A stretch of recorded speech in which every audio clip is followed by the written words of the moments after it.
What's good, party people? This is Voodoo in the Woods. I'm According to Woods, and he is former U of MMA champion Pius Lobo, better known as Voodoo Maximus.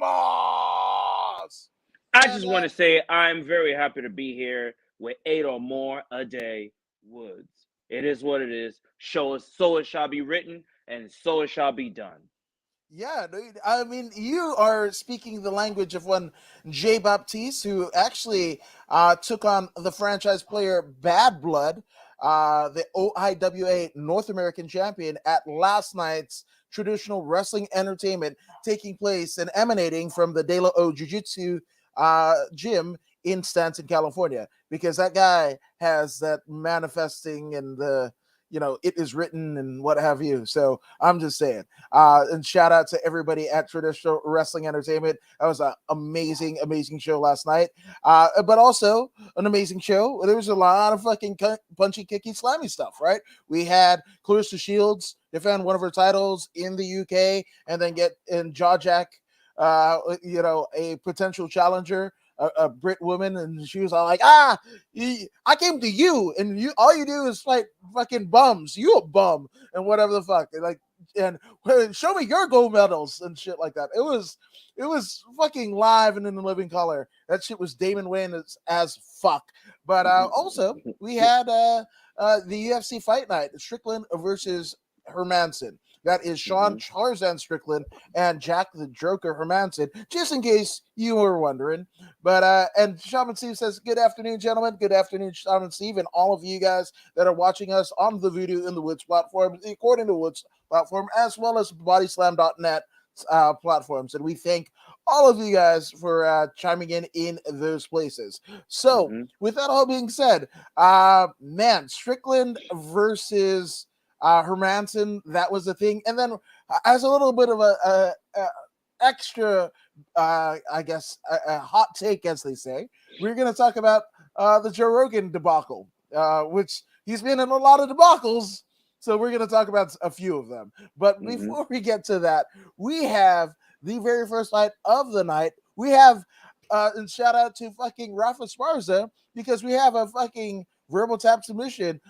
Malcolm Flash Gordon beats Dennis Boyer in a fight that we thought, at least I thought, Malcolm Gordon was not going to win, but this ends up happening, unfortunately, due to a unfortunate happenstance. Let's talk it through it. It was what it was. The fight commenced. I believe it was an overhook, some sort of interaction between Gordon and Bonda, and his elbow was wrecked in the process, and the fight had to stop, which is an automatic KO for Malcolm Gordon because his opponent couldn't continue. It was an unfortunate event. These are the consequences of playing this game. It's a very dangerous game. Lives have been lost, limbs lost. This is why I am so adamant about, when these fighters, when they finally become victorious, take the time to use that microphone. Take the time to build your platform. Take the time to chase that bag, as the kids will say these days. Chase your money. Because, this guy didn't bank on his arm being ripped off like it did. It was disgusting. But it was what happened, nonetheless. I'm sure he trained months and months for this fight, and this is what happened. So shout out to all these fighters for risking their lives and all. And the saga continues. The show must go on, like Vince McMahon will say. Yeah, Vince McMahon says a lot of shit, and yeah, and you were talking about the kids talking about chasing the bag. Well, guess what, Voodoo Maximus? When I was a kid, I used to chase the bag. Like a fucking grocery bag that would just be flying in the wind when a gust of wind fucking took it and whatever. And then I got called a fucking dumbass, right? Because hey, I might have chased the bag into the street, got hit by a fucking car, and the rest they say is history, right? So it's weird, Hey, little did they know that you were far ahead of your time. And behind on my fucking classes and intellect, but that's another story for another day. But Fight Life Nation, and shout out to Fight Life Nation because a little birdie told me from Fight Life Nation Productions, they are going to be producing a podcast covering the Southern California MMA scene. So go ahead and check out for that. And if you haven't already done so, follow him on social media as well as the forthcoming YouTube channels. So shout out to Fight Life Nation. But in regards to Clarissa Shields, I hope Clarissa sticks to boxing. She's so damn good at it. It's not that I don't think she could succeed in MMA, but she would really have to commit to it. Yeah, and you know, you know what? As a guy who was told like, you can't talk about pro wrestling and MMA, and then you can't talk about MMA and pro wrestling and shit like that. I kind of take a little bit of offense of like where people say a person can go and not go, and especially if people are.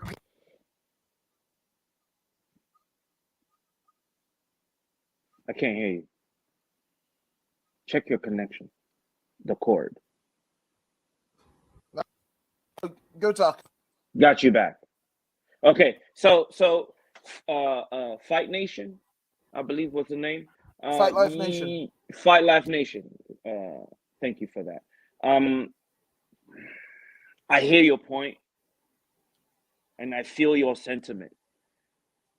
But let's look at the reason why she even stepped over to MMA in the first place. There is no money in female boxing. She's looking for money. She went to the PFL because they're doing $1 million contracts, and she want to be a part of that. It is what it is. If there was enough money in female boxing, of course she wouldn't go anywhere, you know? And this is what Francis Ngannou was talking about. Give me the bag. I mean, Chad Mendes is about to fight for bare knuckle fighting, and he's about to make more money than the UFC heavyweight champion. This is what it is. That unfairness. I guess that's the word. I hope that's the word. I hope you understand what I'm trying to say. That lack of fairness, you know, is what's going on, and this is what drew her to MMA in the first place. One, and two, she wants to challenge herself. I'm not mad at anyone that wants to challenge themselves, take themselves to that next level. For her to step over, I mean, look at all them boxers. Not one of them is stepping over into MMA because they know better. They know their place. She chooses to go beyond, over and beyond, knowing the dangers. You know, we should commend her for that. No, 100%. And Shaman Steve says institutional oppression. No, absolutely. You know, it's like that. You know what they say with the animal: you put the fucking cage in front of them, whatever, and then you take the cage away, but they still have like, fuck, I can't go past here. You know, I think that's a beautiful way of putting it. But here's the fact of the matter: I like chaos, right? I mean, we wouldn't be fucking talking about, you know, MMA or pro wrestling or anything that happens where you could, I mean, just collateral damage. You're gonna get fucked up. That's Joe Rogan, and again, we're going to get to him later. But he was like, I've probably the history of man, right? The whole evolutionary chart. I've probably seen more people getting fucked up than maybe. I mean, we're talking like maybe Genghis Khan levels of fucked up, right? So that's saying something, right? So I like chaos, right? I don't want boundaries, right? If Ariel Hawani is talking about talking to pro wrestlers, if Joe Rogan has Undertaker and Diamond Dallas Page and Jake the Snake Robbins, guess that a wrestling, quote unquote, wrestling podcast would fucking kill for, and they're doing his rather than a pro wrestling podcast, that's whatever. When MMA people are stepping into pro wrestling, when pro people, Chris Van Vliet, right, and Renee Paquette, right, Van Vliet is just completely independent, and Renee Paquette, different name. Renee Young was in the WWE, married to John Moxley and what have you. She was the WWE's Megan O'Leary, and it's funny because they're friends, right? But she ventures into any fucking different space, right? And same thing with like I try to do with my podcast, right? I want to talk to everyone. I guess I started out in MMA. I love MMA. My fucking roots in terms of my fandom is in pro wrestling. And fuck yeah, we're gonna talk about that. But let's say, shout out to the good brother Eddie Torres, who also likes MMA and pro wrestling. He just had Brandon Boyd from Incubus, right? Mm-hmm. It's a Mm-hmm. pretty fucking big get. He's not Mm-hmm. talking about MMA. He's not talking about pro wrestling, whatever. They fucking had a 30-minute conversation, and that's just what Brandon Boyd's time allotted. And I encourage you guys to go ahead and check it out on our RBG podcast, where on Mm-hmm. wherever you might get your podcast from. But if he just stuck to what is his bread and butter, they wouldn't have an engaging conversation, right? They went fucking, talking about psychedelics and going to a conference about it and what have you. That those might not be in vogue in UFC. Well, funny enough, the UFC, which they banned things like psychedelics and what have you, years ago, even weed, which is legal in most states in the country, which whether you do it, whether you don't, that's your own choosing or what have you. But they're teaming up with Ian McCall, somebody that they fucking threw away, right? One of the most compelling flyweights in history from WEC as well as the UFC. Challenged Mighty Mouse grip of times and shit like that. Mm-hmm. And psychedelics changed his life, right? Now UFC is adopting psychedelics and marijuana and CBD and crypto and all of these things that weren't vogue even 5 years ago, even 2 years ago, right?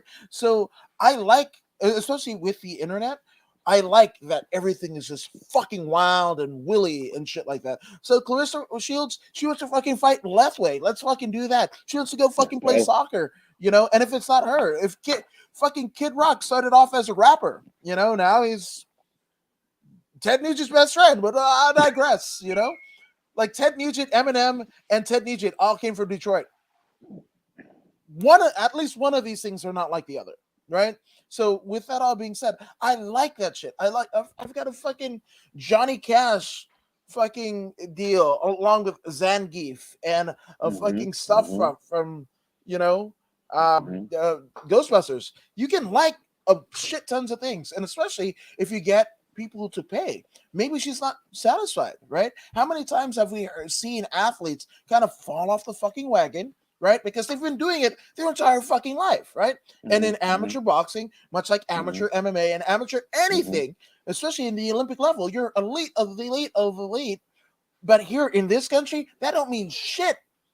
That don't Mm-hmm. mean shit. It's almost like an Oscar. You work your way for an Oscar, whatever, and you're like, I reject my Oscar. Cool. Here's $1. We're gonna buy your fucking Oscar, the shit that you worked your entire fucking life to achieve. Here's $1.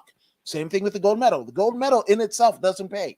It's what you do with that notoriety, right? So Mm-hmm. the fact that Mm-hmm. even we kind of take it for granted because it happens so much and use it as a fucking platform to go into the other, but going from amateur to pro, you spent your entire career up to this point, let's say, I don't know, 12 to 18, 6 years, right? That's just whether it be boxing, curling, whatever the fuck, whatever your sport is, right? You become an Olympic athlete. You spend those years training in that, making no money, no money Mm-hmm. at all, but requiring everything to come back in, right?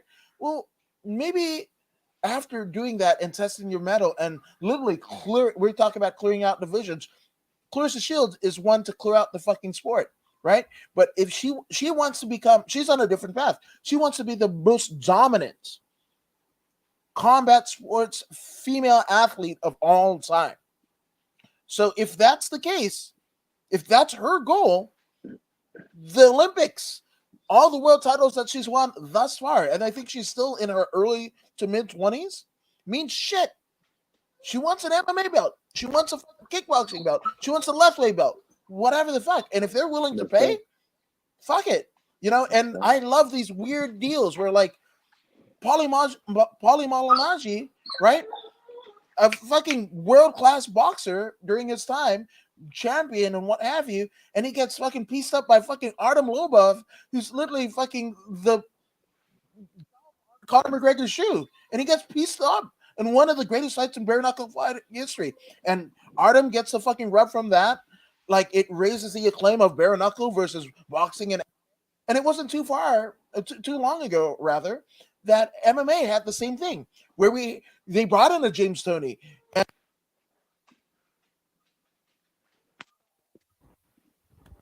There are other promotions. No, yeah, there are other promotions that have brought other athletes of other reputable sports to come in and test their metal. That's literally what the fucking Gracie challenges were about.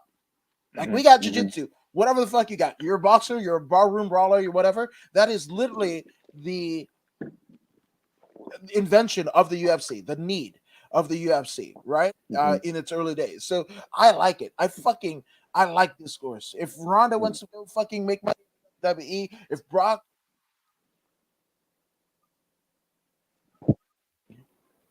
you know, Bobby Lashley wants to fucking do whatever the fuck, like do it. Do it. Because you're earning years as a competitive athlete, but yet specifically in the combat sports realm, it's very finite. You might have 8 years, start to finish. Right? That's She right. has 8 years plus in.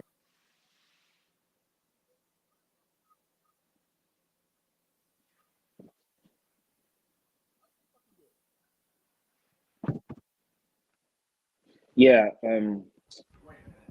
You know, in life, that's pretty much how the cookie crumbles, man. You know. So I hope we answered your question, Mr. Nation. And we're gonna move on to the second match of the night. Oh, actually, I'm sorry. Sorry. Go ahead. Go ahead. before we get to that, he's like, in terms of the Malcolm Gordon injury, that was an early All elbow right. injury. It looked dislocated. Gordon said that he felt something in the armbar. So later, when he knew his opponent was posting himself on it, he leaned hard on it, and that's fucking not great. It's not great, not great at all. Hey, it comes with the territory, man. You know.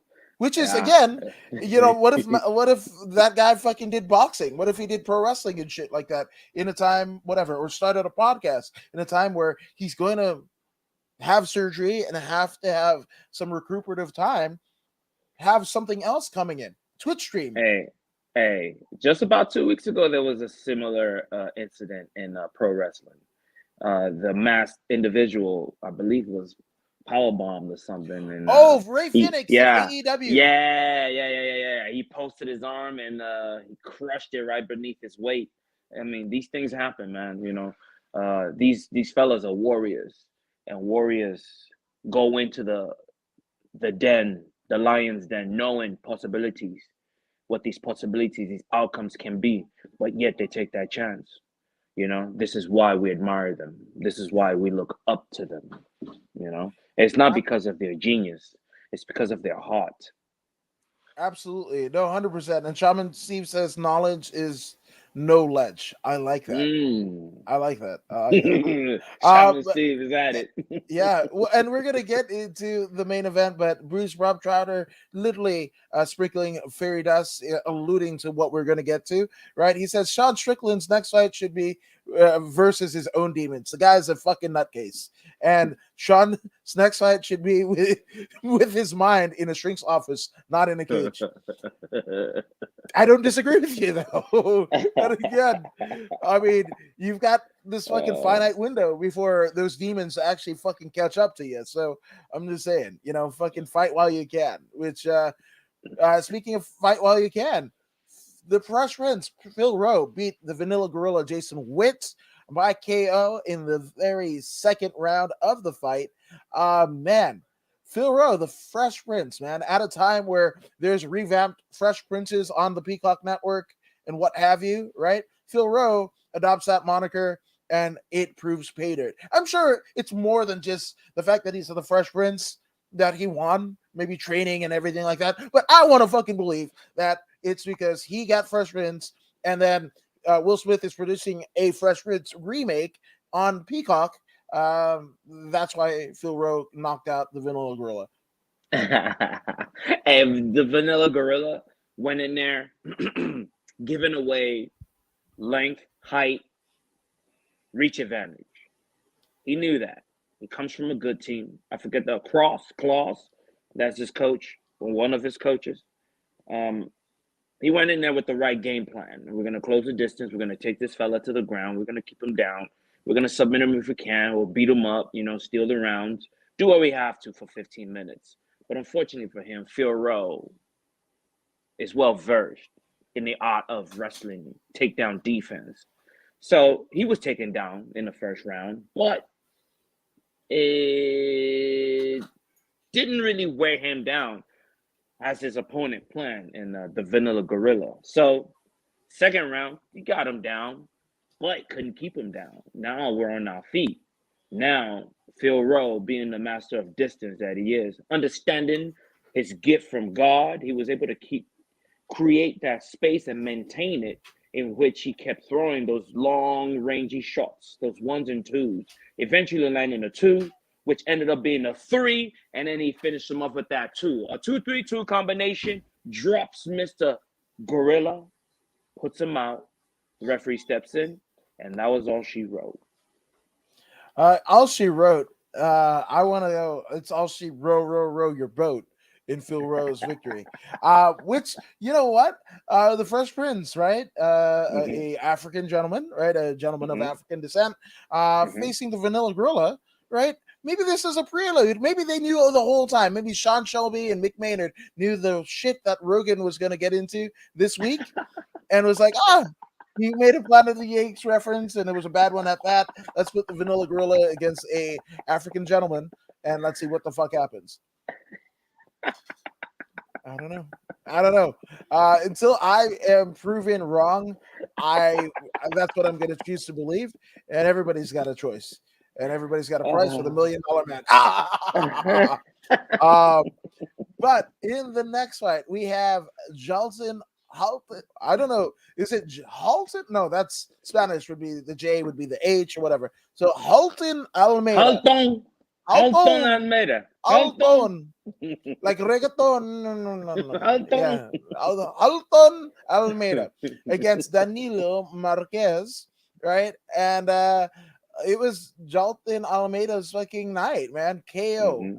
KO over his fellow Brazilian Danilo Marquez. This, you know what? We had two back-to-back KOs, and neither of which was the performance of the night deal. And funny enough, there was only two performances of the night in this particular night, which kind of sucks for people on the card, especially in the same kind of press cycle that Chad Money Mendez is actually saying that he's, like you said, Voodoo is making more money than the UFC heavyweight champion in his last fight. Yeah, I just, but Danilo gets fucking squashed by his fellow Brazilian. Hey, this was a very good match.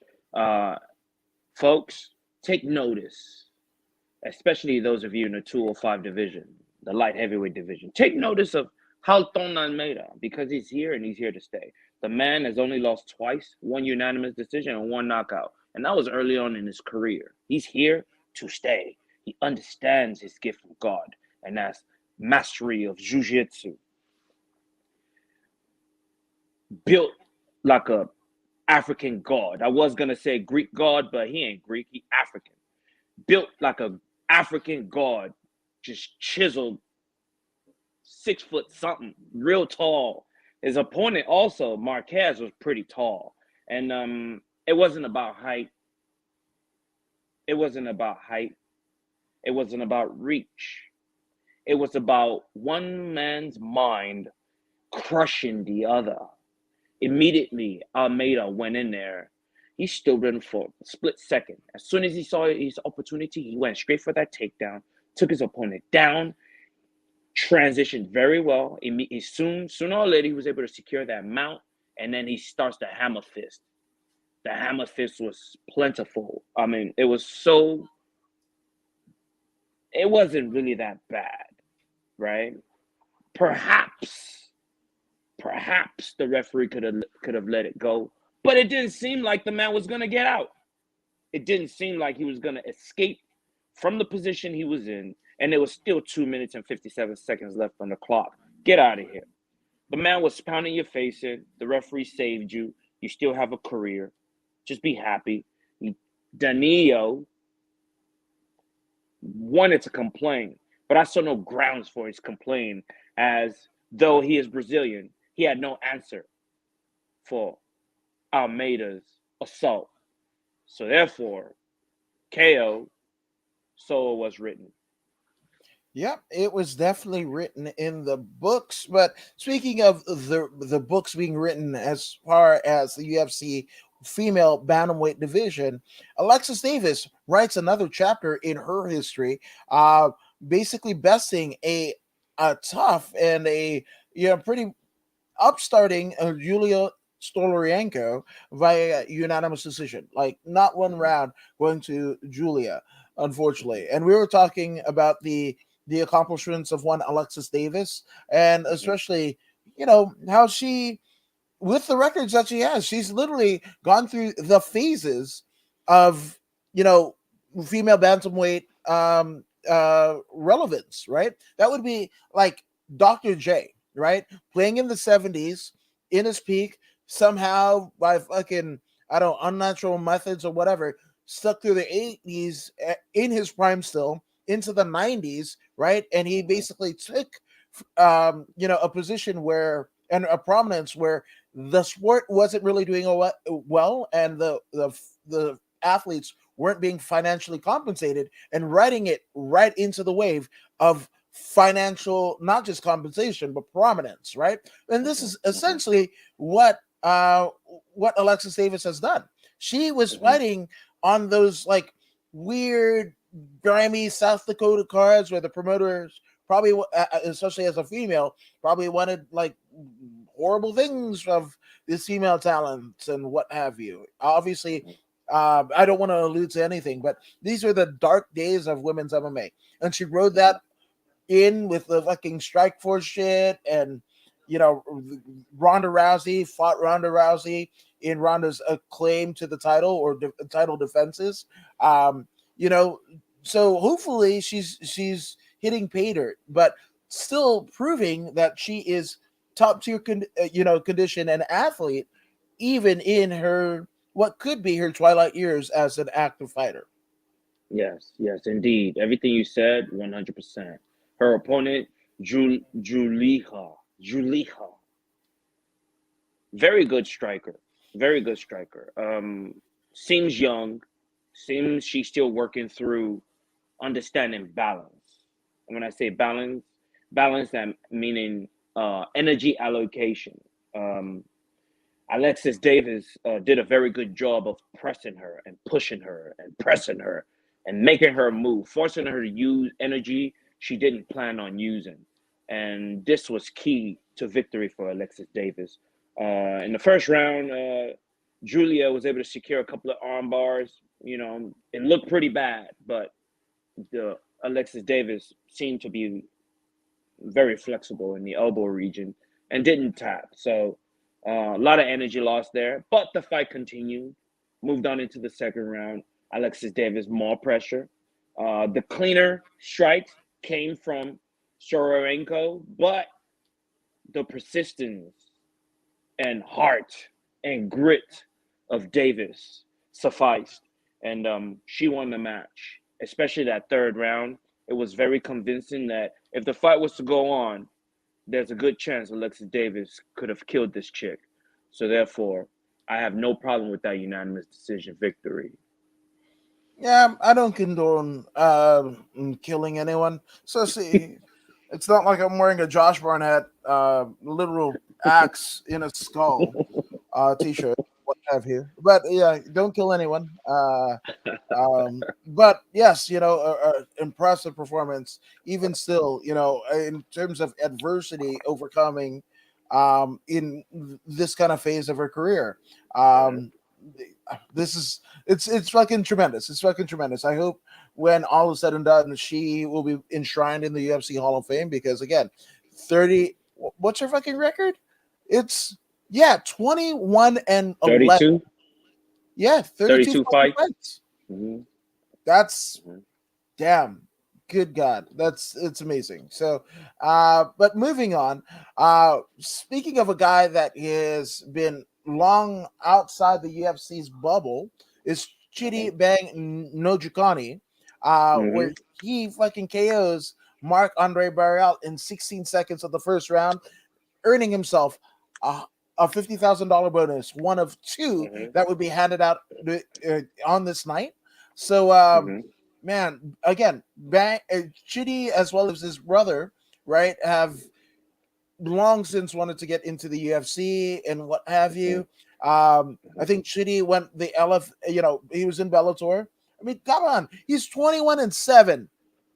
21-7. What the fuck does a guy have to do to earn the right, And RFA, Tachi Palace, he's got a loss to Brandon Thatch, but Brandon Thatch was a bad motherfucker, Shut your mouth. Exactly. Right. So Max Payne Griffin, beat him in Tachi Palace. What the fuck do you have to do? Like, he was in there with John Salter, I think that was like a Bellator championship fight, if not that, then a title eliminator, right? Went through LFA after being in Bellator and featured pretty prominently, literally. I don't want to say LFA is a step down, but definitely you could have, got a short notice fight in the UFC, but he went I wouldn't say traditional way, but like he went the way he basically let his ego just calm the fuck down. And he was like, no, okay, I want to get into the fucking UFC. LFA, cool. You're the number one fucking developmental league. Cool. We'll fight there. Oh, Dana White, you still haven't seen enough of me? Cool. Dana White's Contender Series. I'm going to fucking beat the shit out of somebody just to earn the keep, right? And he does it. His UFC debut, and he gets a $50,000 bonus. I think this is poetic justice in the best way. That's right, man. That's right. Chitty chitty bang bang, straight up. Went in there against Mark Andres, and they pieced him up. Hit him with that 1-2. Nice long rangy extension all the way to the neck, like you're supposed to.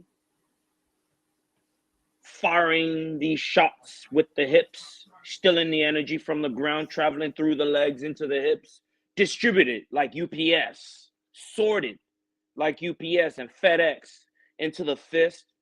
Hit him with that 1-2, clean on the button. The first one stuns him, the second one puts him out. And that was it. Cheetah was like, I didn't even know he was going to hit him like that. But thank you, Now, let's look at this Cheetah character. He's been everywhere, following his money. He's not chasing some belt. He's following his money. If the belt comes, it comes. Where are they going to pay me? That's where I'm going. Now that he's gathered all his tools and his craft has been sharpened to a fine peak, now he's back. And he came to the UFC and he's like, yo, ultimate whatever, contender, whatever. Take this W. Now I get my shot on the big stage. Take another W with a bonus on top of it. This is what we're talking about. He gets a chance to get on the mic. I'm coming for that belt. Hey, man, I'm not mad at it. Though it's another Nigerian up there. This is the kind of language you want to start speaking if you want to make money. He's speaking that language already. You know what I'm saying? He shouted out his whole team, his brother that put him on. You know what I mean? What else can you ask for? This is utilizing your platform like you should. So there you go. Yeah, big win for Chitty, who I've been a fan of for a long fucking time. Like definitely the Tachi Palace days. So I'm thrilled. And again, he knows he's on borrowed time. He's wasting light, right? Wasting daylight. So he needs them big money fights, and he needs them soon. Because obviously he's not going to say, but the injuries accrued. Having the fights that has brought in prominence to a lot of us who are hardcores and what have you. You fucking do it. So you might as well look at the fucking tallest peak in the fucking land, and I'm gonna climb that motherfucker. So shout out to Chitty, man. And again, $50,000. That ain't bad. Not on your first match. I mean, he's probably gonna get paid like what, 30 to fight because of his experience. You know what I mean? They'll probably give him 30 to fight, 30 to I win. hope so. I'm guessing. On top of that, he makes 50. So leaving there with 80 to 90 G is not bad at all. I mean, it could be more, but when you do the math, he doubled up. Yeah, no, 100%. I mean, I'm not mad at it. So, Mm-mm. get your money, Chitty. Mm. And speaking of like Chitty getting the money, well, Hakeem Dawodu didn't want to be. Am I? I mean, obviously Hakeem Dawodu. I mean, coming from Canada, but what what part of Africa would that name kind of note? Daudu. That seems to be Nigeria. Oh wow! So back Daudu. to back Yeah. Nigerians. Yeah, straight up. That seems to be Nigeria. These fellas seem to be first or second generation American or Canadian. You know what I mean? They can definitely jump on a plane and go see great grandma or grandma or where they're buried. They know exactly where it's at, if you know what I mean. So these two guys are definitely Nigerian. Njokwani being Igbo, Daudu. If he's not Igbo, then he's Hausa. I don't think he's Yoruba. He's not Yoruba for sure. Based on that name, I mean, he could be Yoruba. You know what I mean? It could be Daudu. It could be. It could be. But he's Nigerian for sure. Yeah, I mean, so back to back wins for Nigerians, right? I mean, Mhm. Nigeria, as they say, stand up, right? 16-second knockout in the first round for Nojukoni,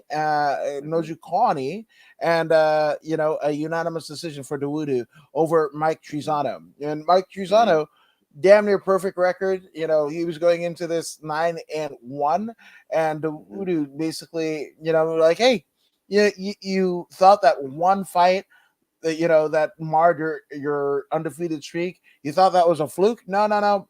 I'm gonna make sure that shit is here to stay. That you're gonna get used to losing if I have anything to say about the fucking ordeal. So, Mhm. Dudu, what did you think about the performance of Hakim? Hakeem displayed fight IQ, one, and he also displayed uh, his veteran status in the UFC. The way he fought, he understood the time, he understood what he had to do to take each round as they were coming.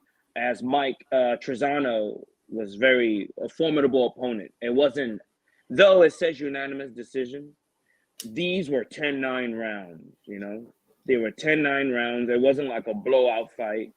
Daudu was pushed, but his experience won him the match. Yeah, no, 100%. The fuck yeah, I'm all for it. A fucking takeover. Obviously, was it Usman, Adesanya, and then Mm-hmm. Ngannou, right? They kind of tout Mm-hmm. themselves as being African champions in the UFC. So why Mm-hmm. not fucking keep it going? Have Let's keep it going. Duda as 145 and Mm-hmm. 185 is that Usman's? Israel. Israel. Oh, so Usman's a hopefully. welterweight. Okay, yeah. So hopefully that fight doesn't happen. But then again, I mean, Chitty wants it, so fuck it. Why Mm-hmm. not? You know? Yeah, that's a fight that I don't mind seeing. That fella, uh, the fella, that manager, Ali Abdulaziz, Oh, this there you son of go. a gun, this son of a, I'm not gonna say it, wants to see a Son of fight between, Abdullah yeah, Aziz, son of Abdullah the Butcher. Hey, Abdullah he Butcher. I want like it. he he wants to see a fight between Izzy and Usman. Only a dirty, grimy, stinking son of a biznitch will want something like that. You dirty, grimy bastard. All you want is money. Money. Talking about, oh, they're not real brothers. They're not blood brothers. They're just African brothers. Son of a bastard. You are the reason. You are the reason why we still have problems amongst ourselves. People like you dirty bastard. All you care about is the money. That's all you care about.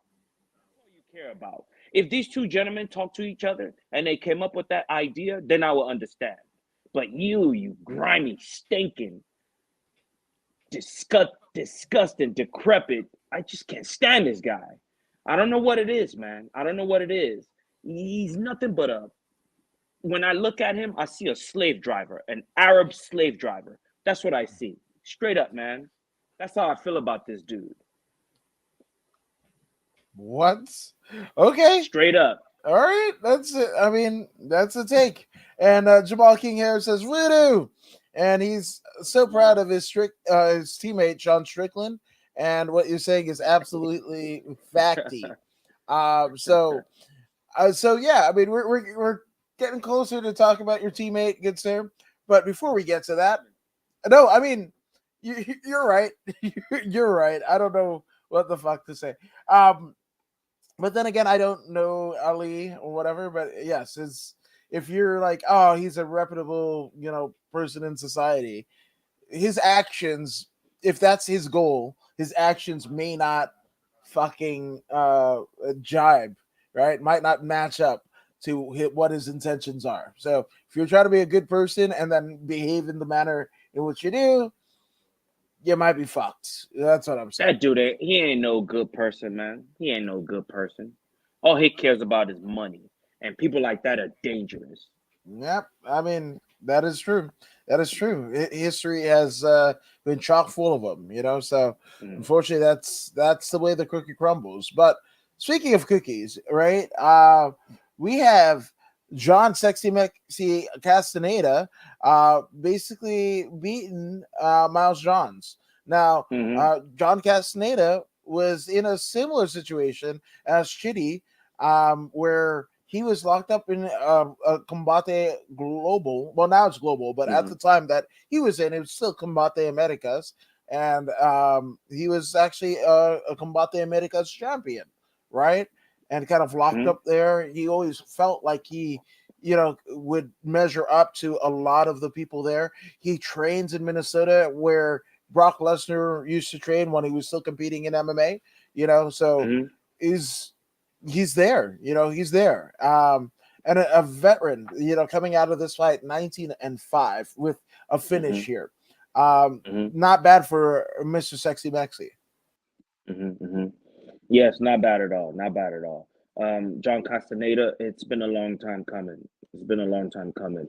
I hope he continues to string together these W's because he's deserving. He's deserving. He's put his due time in. He is now a veteran. He spent a lot of time with Combate America and also King of the Cage and RFA and all those good stuff. What we see in athletes like this is loyalty to the brand. That's what you see when you stay with Combate America since 2015 all the way to 2019. Come on, man. Come on, respect. I like people like that. I like people like that. So he's currently on a 2-5 win streak. I wish him great luck. Knockout of Eddie Wineland, now an arm triangle of this Miles Jones fella. I wish him nothing but the best. Congratulations on your submission victory. He's beginning to understand the top level system, John Castaneda. He's beginning to understand the same thing that we talked about in regards to Voodoo. He's becoming that veteran. He's settled in now, and the future is bright. The future is bright. Though time waits for no one, the future is bright as long as he remains consistent. Yeah, hopefully he is consistent because, again, spending a lot of time outside of the UFC can mar, because you're incurring damage on your body and training and all that jazz. So it's just, I like it when stuff like this happens, So let's do that. And Jamal King Harris says we need Sean Strickland in UFC 4, presented by EA Sports, and he wants to challenge you, Voodoo, on EA Sports 4. Yes, and laughing emoji, which I think that's the most recent one. That's Masvidal and Izzy. I want to say that is. Hey, tell Sean Strickland I'll challenge him in football, basketball, track, combat. He's crazy. Yeah, no, 100%. Well, I'm not a doctor, so I can't say one way or another if he's crazy or not. But I mean, what is it? There's something about ducks. Don't fuck a duck. That's what I think they say. Don't fuck ducks. Unless you're a duck yourself, right? Which I don't think any of us are. So moving on. We have one not a crazy fight. It's a monotone fight, but we had Julian Juicy J Erosa against Stephen Peterson.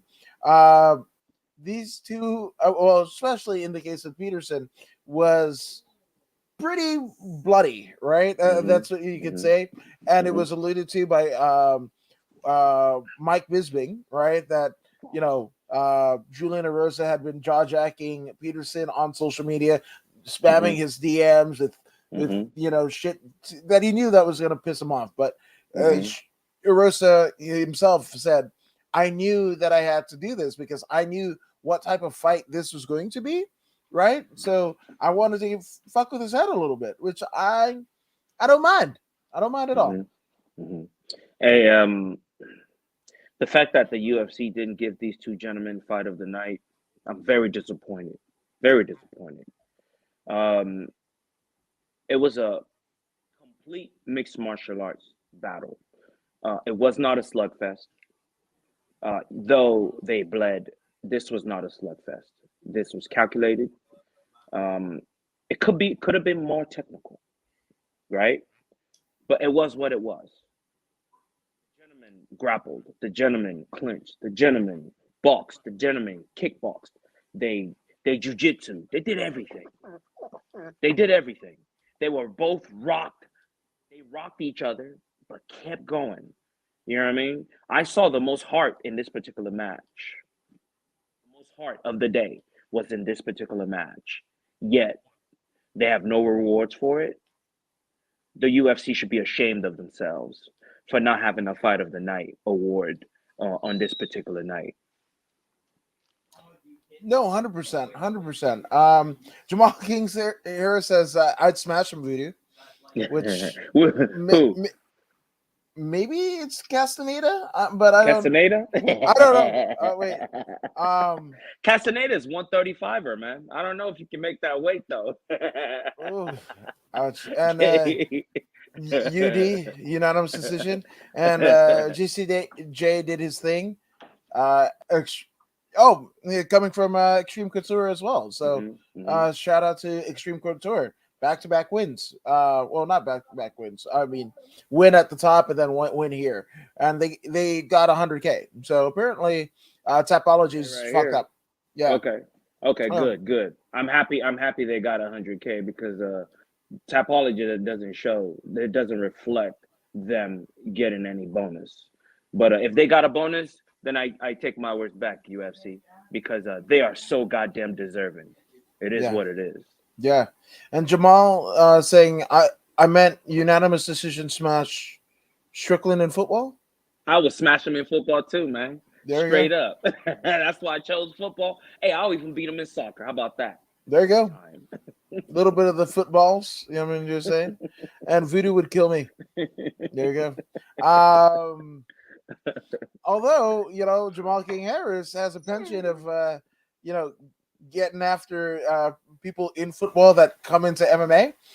So, I mean, if a fight were to happen, it would definitely be right up Jamal's alley. So, so I think that's fun. I think it's fucking fun.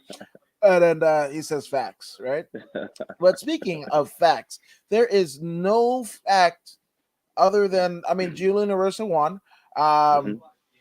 That is fact, but also we got a little bit of a clarification of facts in accordance to one Brian Pooh Bear battle, right? Because a lot of people said that he was a paper Ultimate Fighter winner, right? Because Trayson Gore, who a lot of people said that were would have, if he hadn't have gotten injured during the season, he would have Mhm. pretty much took home the Ultimate Fighter prize and the contract, right? Mhm. So Mhm. there was a chip on both men's shoulders, right? Tristan, Mhm. obviously, going for the acclaim that eluded him because of a fucking injury, right? Mhm. Something Mhm. beyond his control, and Mhm. the chip on Pooh Bear's shoulder, where people thought like he didn't fight the best guy, which Mhm. I think we were talking about it the other day, right? In terms of tournaments, right? How tournaments necessarily wouldn't um, give you the fights that you want, right? And Mhm. freak accidents can happen, right? Right. And that doesn't necessarily mean that your champion is the best in the world. They were just the Mhm. best on that night, Right. right? Which Right. I think that I think the best way to do it would be like what PFL is doing, right? Where Mhm. you're the champion for the season. You're not the Mhm. Mhm. champion, whatever. If you want to be a defending champion, you got to go through that fucking tournament again Yep. and hope for the Yep. best. You know. Yep. So I think that's the way to do it. I mean, I don't one night tournaments, those are not conclusive because again, if you get injured, you fucking warrior spirit, you fighting spirit your way through it with your eye fucking shut and your limb hanging off the fucking bone and shit like that, Mhm. and figure out a way to fucking resourcefully Mhm. take apart the rest of the fucking the panel, the tournament entries, right? You figure it out, or because maybe you're the best guy or girl in that tournament, and you sustain an injury, and now you can no longer fight. You will, it's the tournament is not the best of the best. That I at least in my definition, it's just the crafty, what is it, the stewardship to kind of Mhm. get your way out of a bad situation. And who can do that, right? Because somebody could be a fucking KO puncher, right? You can only do that for so long. That's assuming that you haven't KO'd, within 12 seconds each of your fucking opponents before that. Or Imanari roll, like we just saw the gentleman in Bellator do. Who fucking trained it in the back and he fucking Imanari rolled the shit and it was over, lickety split. But unless you do that, your cardio is going to be tanked. So that fucking knockout artist that you thought was going to fucking win the whole tournament, they're fucking blown the fuck up by the time we get to fucking round two, assuming that they go into a 15-minute unanimous decision banger, right? Mhm. And a Mhm. lot of those skills would be neutralized. So that's that. So in this particular instance, right? Um, we have two people who should have fought in a tournament, the best tournament and most prominent tournament that the UFC has in this juncture in the Ultimate Fighter. Which, speaking of it, we're getting I believe it's a strawweight and a heavyweight season, coached Mhm. by Julian Pena and Amanda Nunes. That's going to be fucking fun. I am so hyped for that, especially Mhm. a couple of friends of the podcast. Uh, are on the fucking at least the women's side of things. So Mhm. I believe it's Chantel Coates, and I want to say it is Catherine Paprocki or Kat Paprocki. So shout Mhm. out to the both of them for making the cut. Um, Mhm. but yeah, it's gonna be good. But we essentially got what we should have gotten um, in that Ultimate Fighter season finale or season finale fight. I don't know what they fucking call it, but the end of the season Yes. for it. Yeah. The battle was great between the two gentlemen. I was happy to see Mr. Gore return and be quite effective. No, it didn't seem that his knee was a factor, though he's coming back from knee surgery. It didn't seem that was a factor. Brian Battles fought a smart fight. His movement was very nice. He utilized his dynamic striking very well. Trey Songz utilized his Muay Thai quite well too, quite well. But um, my opinion is that his flat-footedness cost him. this match. He seemed like he wasn't as active as he should have been based on the style that required him to stand still. But Brian, on the other hand, seemed to be more active just by the movement alone, you know. Though Treson did more damage, as you could see in Battle's face. His eye, I believe his right eye was swollen. He still lost. Mr. Battles won the match. And then upon finishing the match, genius, by the way, if I might add, genius move. He had his people hand him that trophy, that Ultimate Fighter trophy, and he relived that experience again. Twice. He won that thing twice.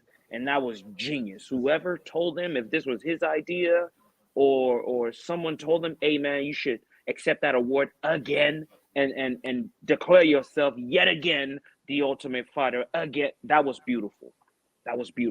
His skills on the mic, I have no complaints.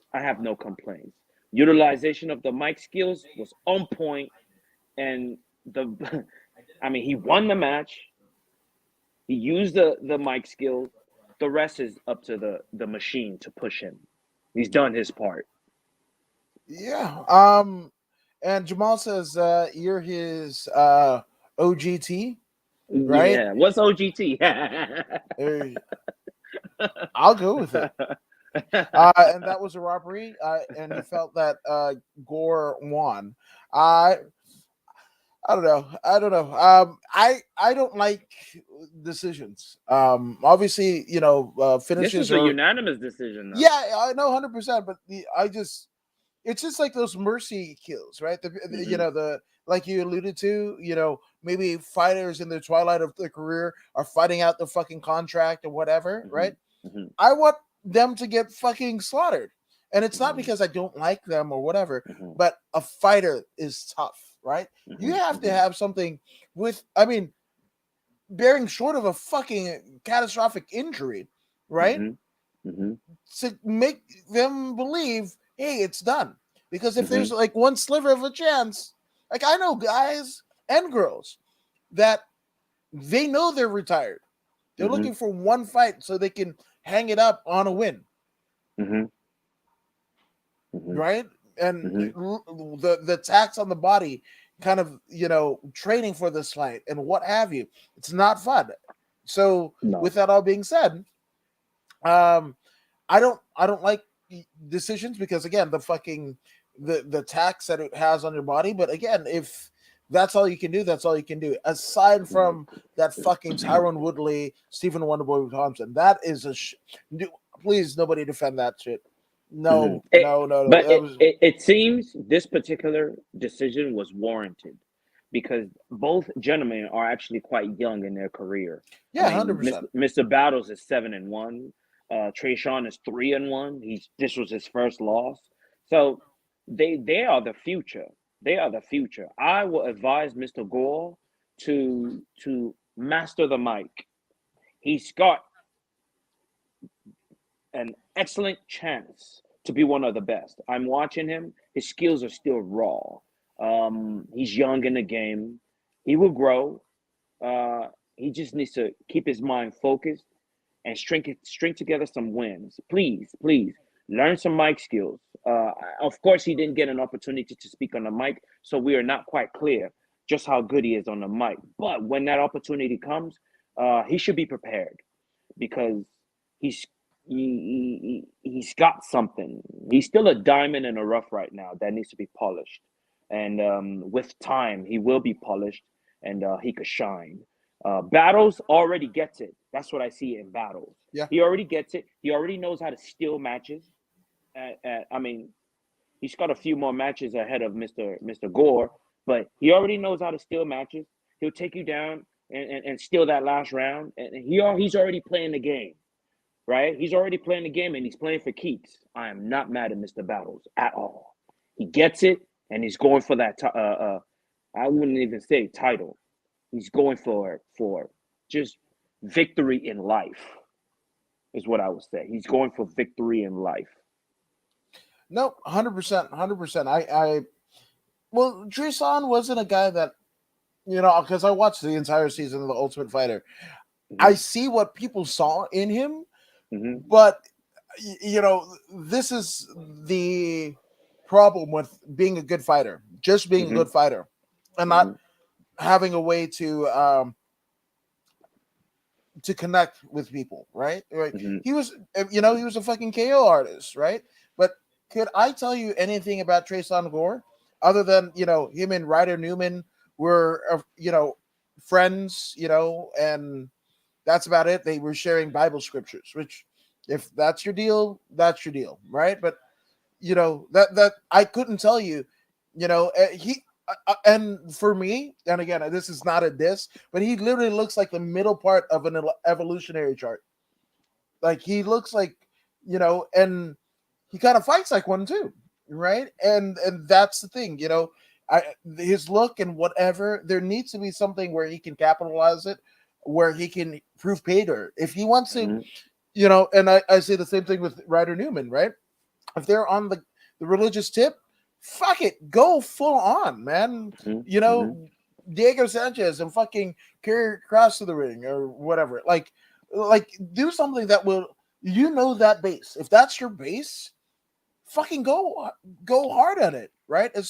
Especially in the sense that you lost the decision, right? You'll have people on Twitter, like Christian Twitter or whatever the fuck, echoing your praises. You will have a base that will stick with you throughout all of the bullshit that may or may not happen during your career, right? So that's that. But I mean, fuck yes, the fact that Battle was sucking all the shit, even with a fucked up eye. He's like, I ain't fucked up and whatever the hell. And they were just bleeping the shit out of it on the YouTube version of it. I liked it. Again, if you're on ESPN, the kid remained in character. Yeah. He understands when I'm in front of that camera, I've just clocked in and I must perform. He gets that already. A lot of people are still stuck in the, hey man, I'm not a character. I'm being real. Real doesn't make you money, man. That's what you need to understand. Some people can remain themselves. There's nothing wrong with remaining yourself and or whatever you want to call it. Nothing wrong with it. But there's nothing also wrong with creating a gimmick. There's nothing wrong with creating a gimmick. If Mr. Gore is going to become the missing link, so be it. Run with it. Just make sure you get that bread. You know what I mean? I see no sense in going in there and getting your brains bashed in for the sake of being real, honorable, or whatever you want to call it. That's dumb. That's dumb. Make sure there's something for you as well. Because like it or not, real or not, gimmick or not, the UFC is going to get that money. They stay paid. Why can't you get your piece of the pie however you can? That's my question.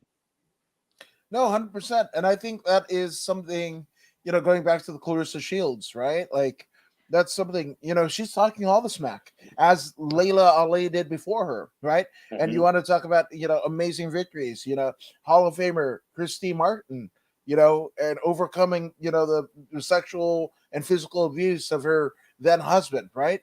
But still, it hasn't taken a hold of the pop culture lexicon, right? In the way that other things have. Fucking Pro Bowl just happened, right? The NFL, they have a fan base, built-in fan base, and not just a built-in NFL fan base, but that is the world over, but regional ones, right? They're essentially their own fucking territory, right? If you're in Cleveland, chances are you're going to be a fucking Cleveland Browns person, and then whatever. And how many thousands, if not millions, of fucking people are into that? Unfortunately, UFC and MMA at large as a whole hasn't got to that point. It hasn't got to the point of generational fandom like boxing has, like even professional wrestling has. So until that happens, we need as many people fucking trying to reach that fucking pop culture lexicon whether it be the Conor McGregor or the Colby Covington or the Jorge Masvidal or Brock Lesnar, people who might not know fucking UFC, but are like, oh, I know those people. And maybe in knowing those people, they will fucking tune in and see all these other cool motherfuckers and go, oh shit, I'm gonna sign up for ESPN Plus. I'm gonna buy a pay-per-view. I'm gonna fucking do jujitsu. I'm gonna whatever the fuck, You just know, you never know what the hell happens. I mean, Angie Overkill Hill, right? She was somebody that maybe wasn't necessarily a fan, right? And then she got into it, and then fuck, the rest is history. She started out in a fucking cardio kickboxing class. Juliana Pena, same deal with Rick Little, who started out in a cardio kickboxing class under her now head coach that has led her to the UFC Bantamweight Championship, right? So, and how would we know that if she hadn't sat down for a fucking 2-hour conversation with Joe Rogan, right? Like, that's the thing. And she, for what she wanted to get across, she definitely got that across in spades.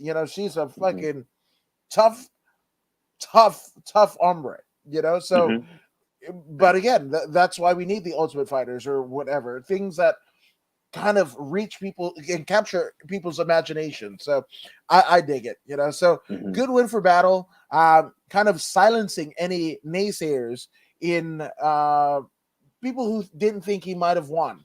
I like it. Yeah. It is what it is, man. These things happen. Things happen. Now, speaking of happenings, man, it looks like we might see the end of the UFC career of one Smiling Sam Alvey, because he was finished by Brendan All in Allen. And to kind of echo the sentiments that we were talking about with Gore and Battle before, right? Well, Brendan Allen, right, chokes out a legend. And if you want to say that Sam Alvey isn't a legend, I will fucking say you're out of your fucking mind. Sam Alvey is a literal legend, and we're pretty much the same age. I don't know how he got to fucking doing awesome shit, whereas I maybe didn't, maybe later in life. But even still, Sam Alvey, an incredible career, and I don't want to say his dead to rights because nothing has, come out of it, but he's in his, good Lord, how many fights has he lost thus far? 17.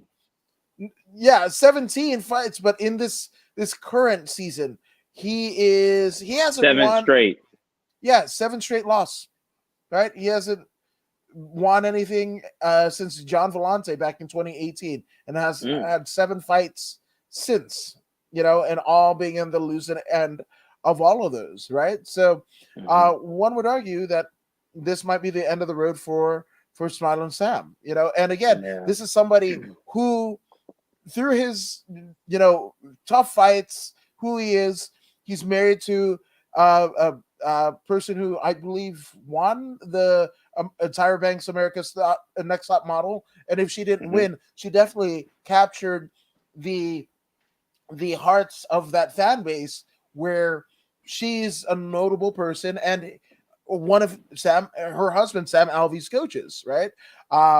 So shout out to the Alveys for making it work and what have you. But this is the next generation, right? Because and this very much felt like a changing of the guard, especially with the intentions stated by Brendan All in Allen in the post-fight interview. He said 3 things. He said, hey, I'm going in whatever. It's like, fucking Anthony Pettis, fucking pay me my money, right? I forgot the first thing that he said, but second, he's like, I want to be on the UFC panel and shit like that. When I need to be, I can say some smart shit. So please let me get at it, And this is something that I never saw, and maybe I'm not remembering correctly, but as popular as Smiling Sam Alvey is, I never saw him on a UFC panel or do post-fight interviews or what have you. Now he's got other endeavors, right? He's a coach. At the time, he was coaching at Team Quest in Temecula, California. Now he's relocated to, I believe, Tennessee and what have you. But with this being said, this is the phase that they're going. Like obviously Brendan Allen knew the opportunity that was given to him, and he made the most of it. And that's the thing. I remember 2 out of the 3 things that he was just like, 3 last things. Well, I remember it. Just another submission.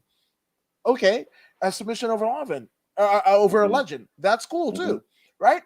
But I don't even remember the fucking fight. I remember the 2 out of the 3 things that he said, and one of which was more prominence in the UFC pecking order. So shout out to Brendan Allen, proving his name, his fight nickname is apropos, that he's all in. He's all into fight. He's all into fucking commentate, analyze, what have you.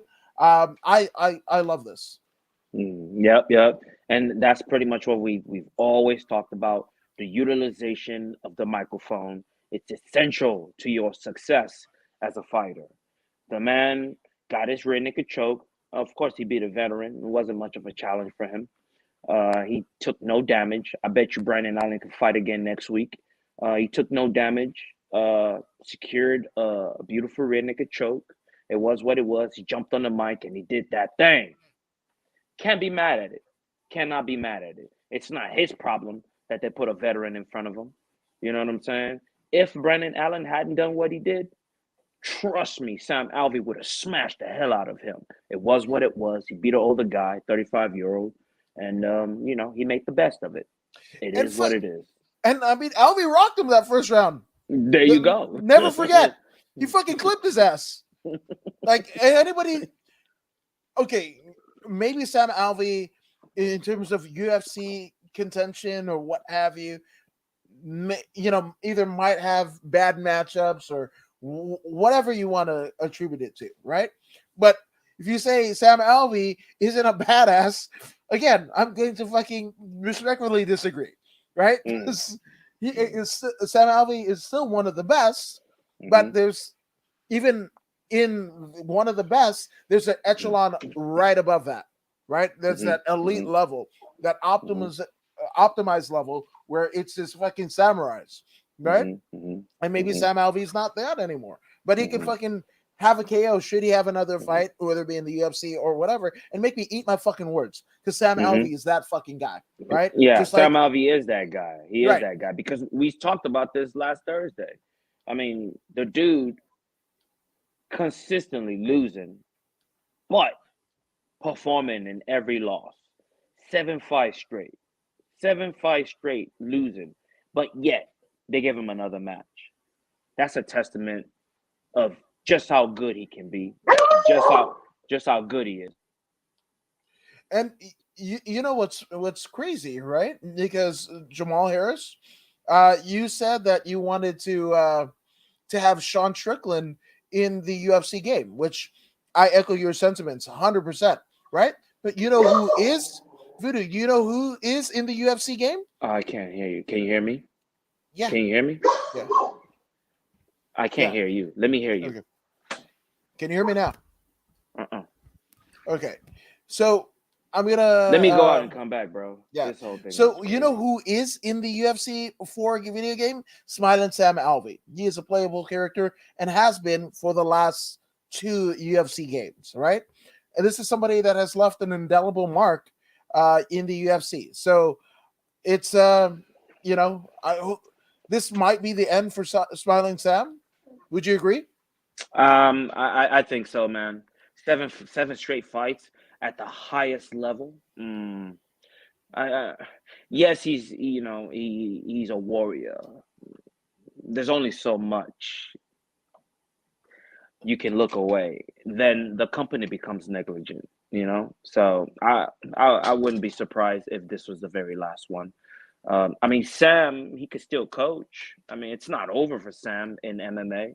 He could still coach. He's a well of knowledge, which is why he is still in the game up until this point, fighting at the highest level.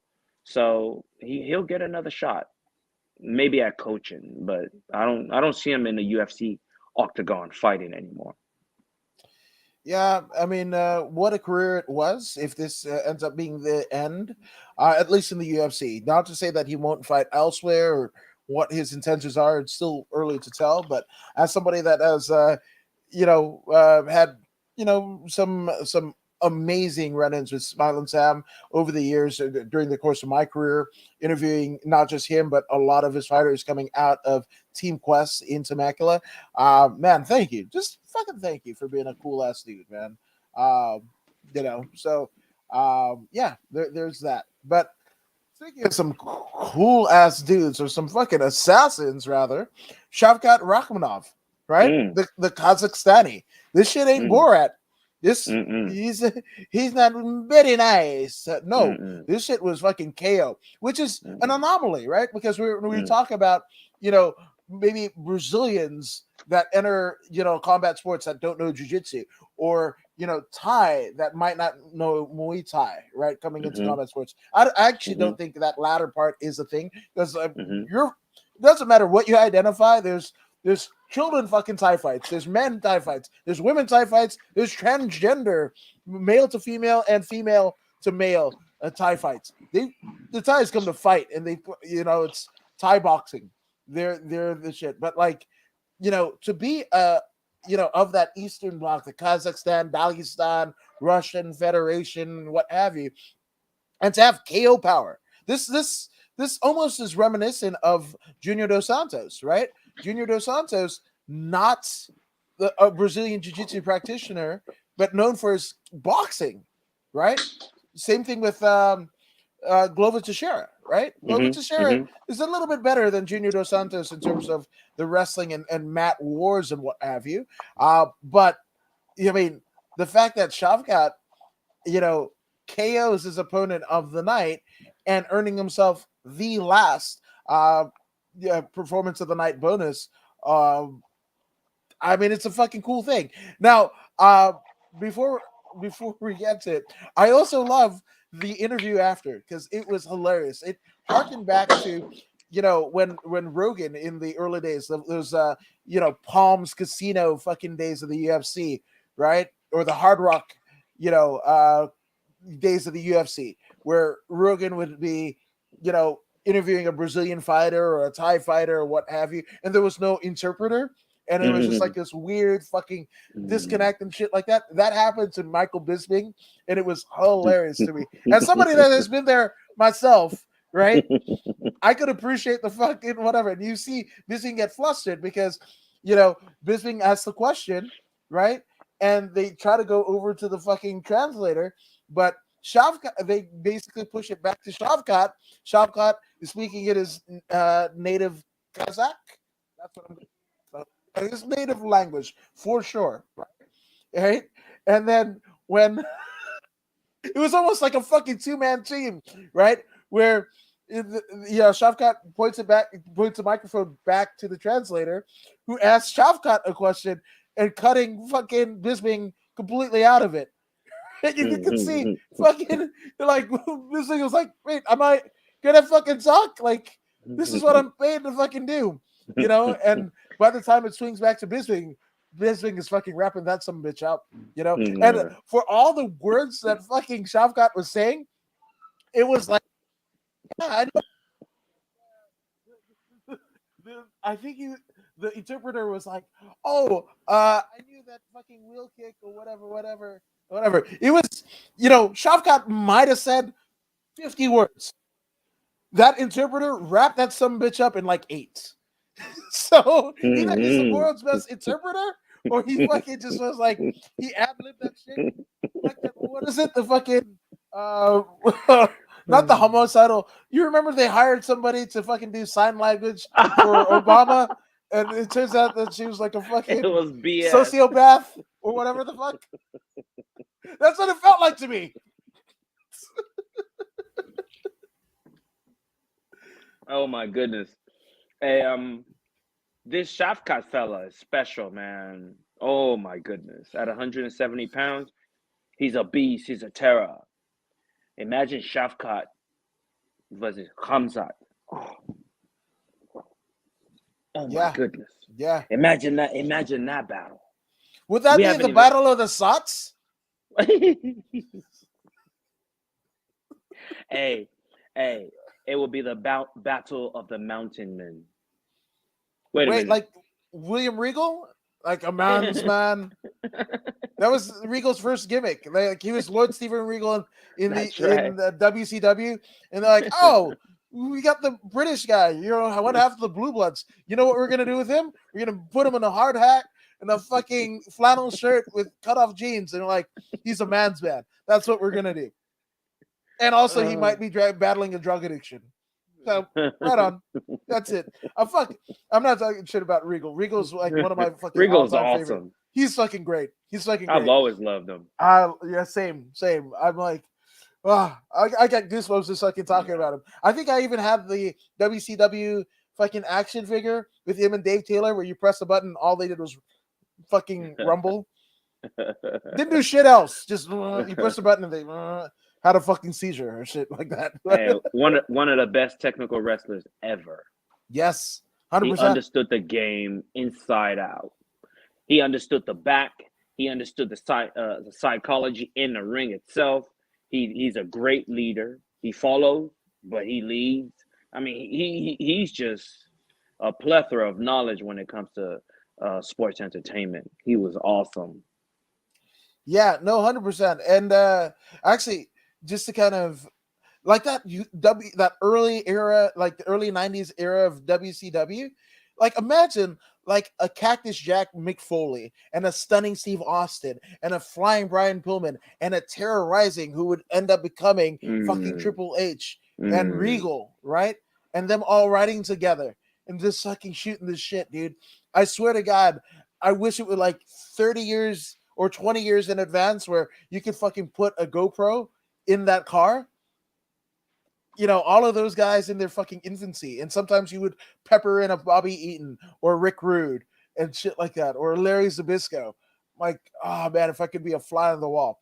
But in any event, you know, speaking of wrestling, again, Kazakhstani, anything Stani, you think of the fucking wrestling, right? Shavkat, like you said, is special. He's a puncher in a land of wrestlers, right? Mm-hmm. And the possibilities are endless. Like you said, him and his, you know, I don't know if Hamzat is Dagestani or Kazakhstani, but definitely of that region. But wherever Chechen, I think he's Chechen or something like that. Chechen. Yeah. Yeah. It's all the same. When you really look at it, it's all the same. But it seems like there's like mini takeovers happening, right? Because you know, before it used to be like the Japanese and the Brazilians would dominate MMA fucking circles in any promotion in the known land, right? These like in Bellator, they've got a couple of those champions there. PFL, there's a couple $1 million fucking tournament winners from that region, right? This is a low-key takeover. Like, and they're doing it with skill and metal, you know, but I gotta think if you're a kid, right, that what's the other guy? Zabit, right? If you're a kid, right, and you're in a taekwondo class or a boxing class, right, that is pretty much state mandated if you're a male in that region, right? And you look at these guys, you look at the Habibs, you look at the Shavkats and the Zabits and Hamzats and whatever, and know like you're traveling some of the same paths that these guys went to basically etch themselves in immortality, not just in your region of the world, but the world over. Like that's got to be fucking cool. It's dawn of the new era, man. Every few years, you get a different group. We started off with the Brazilians. Brazilians ran the show. Then the Americans took it back. Then the Brazilians took it back. Then the Japanese had a. And the Japanese had. Yeah. Everyone's had. Now it's these fellas, these people of Arab blood. It's their turn. You know, everyone gets a turn.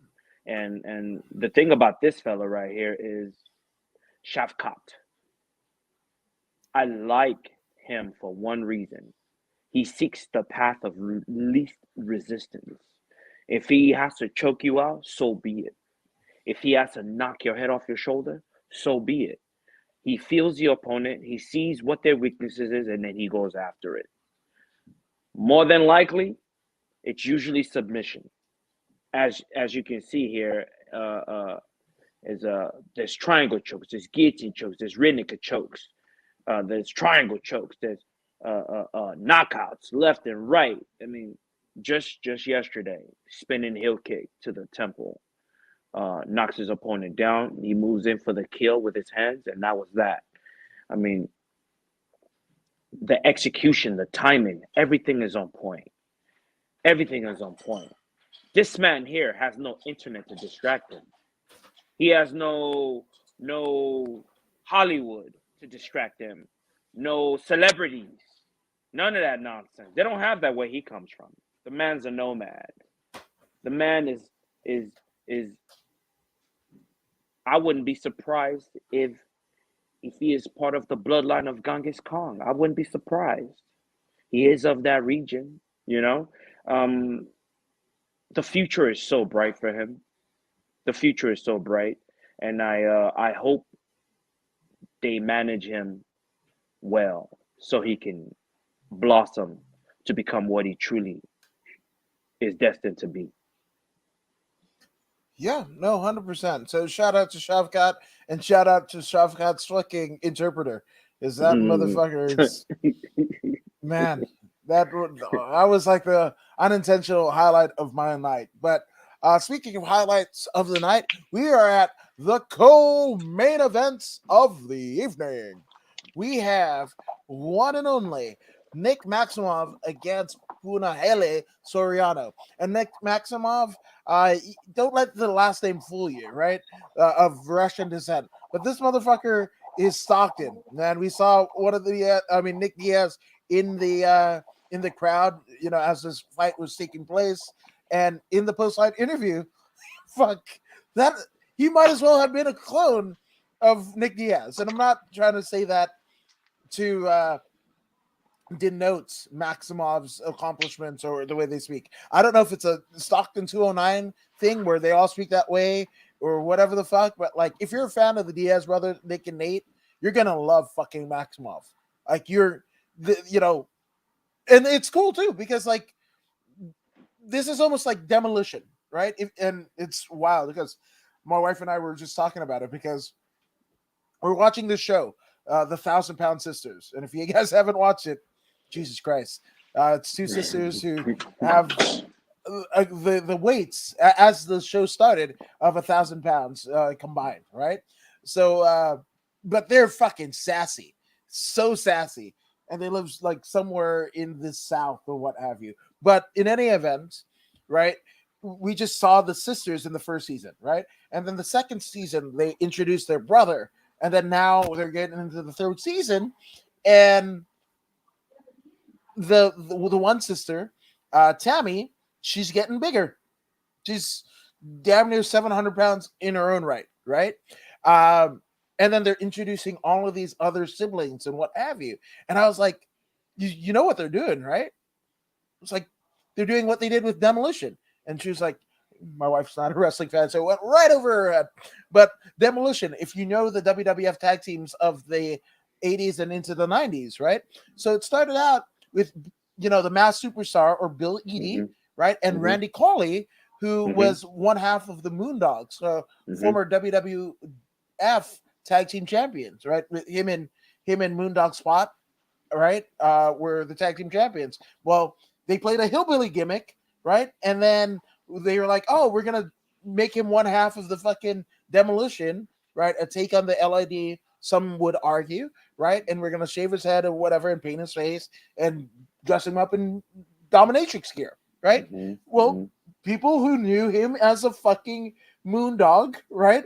They're like, no, they just shouted Moondogs. So Randy Colley was out, and they put a gentleman who would come to notoriety as both Blacktop Bully and the Repo Man, one Barry Darso, right?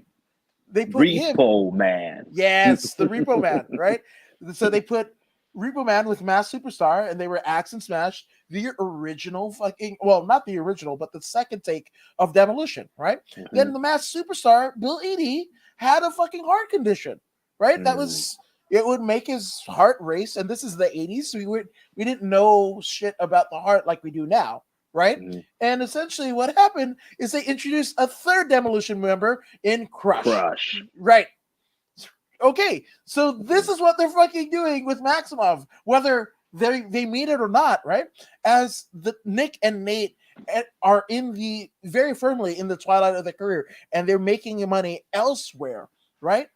Well, if you love the fucking Diaz brothers, here's Maximov and a whole legion of jiu-jitsu and mixed martial arts practitioners coming out of Nick Diaz Academy that make your heart swoon if that is your fancy, right?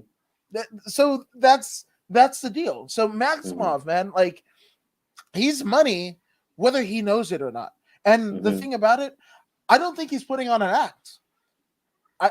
Whether it be osmosis of just being in Stockton, California, and that's the way everyone speaks, or just being around Nick and Nate and kind of learning their way of communicating or whatever, right? But I'm like, this motherfucker's a fucking Diaz brother.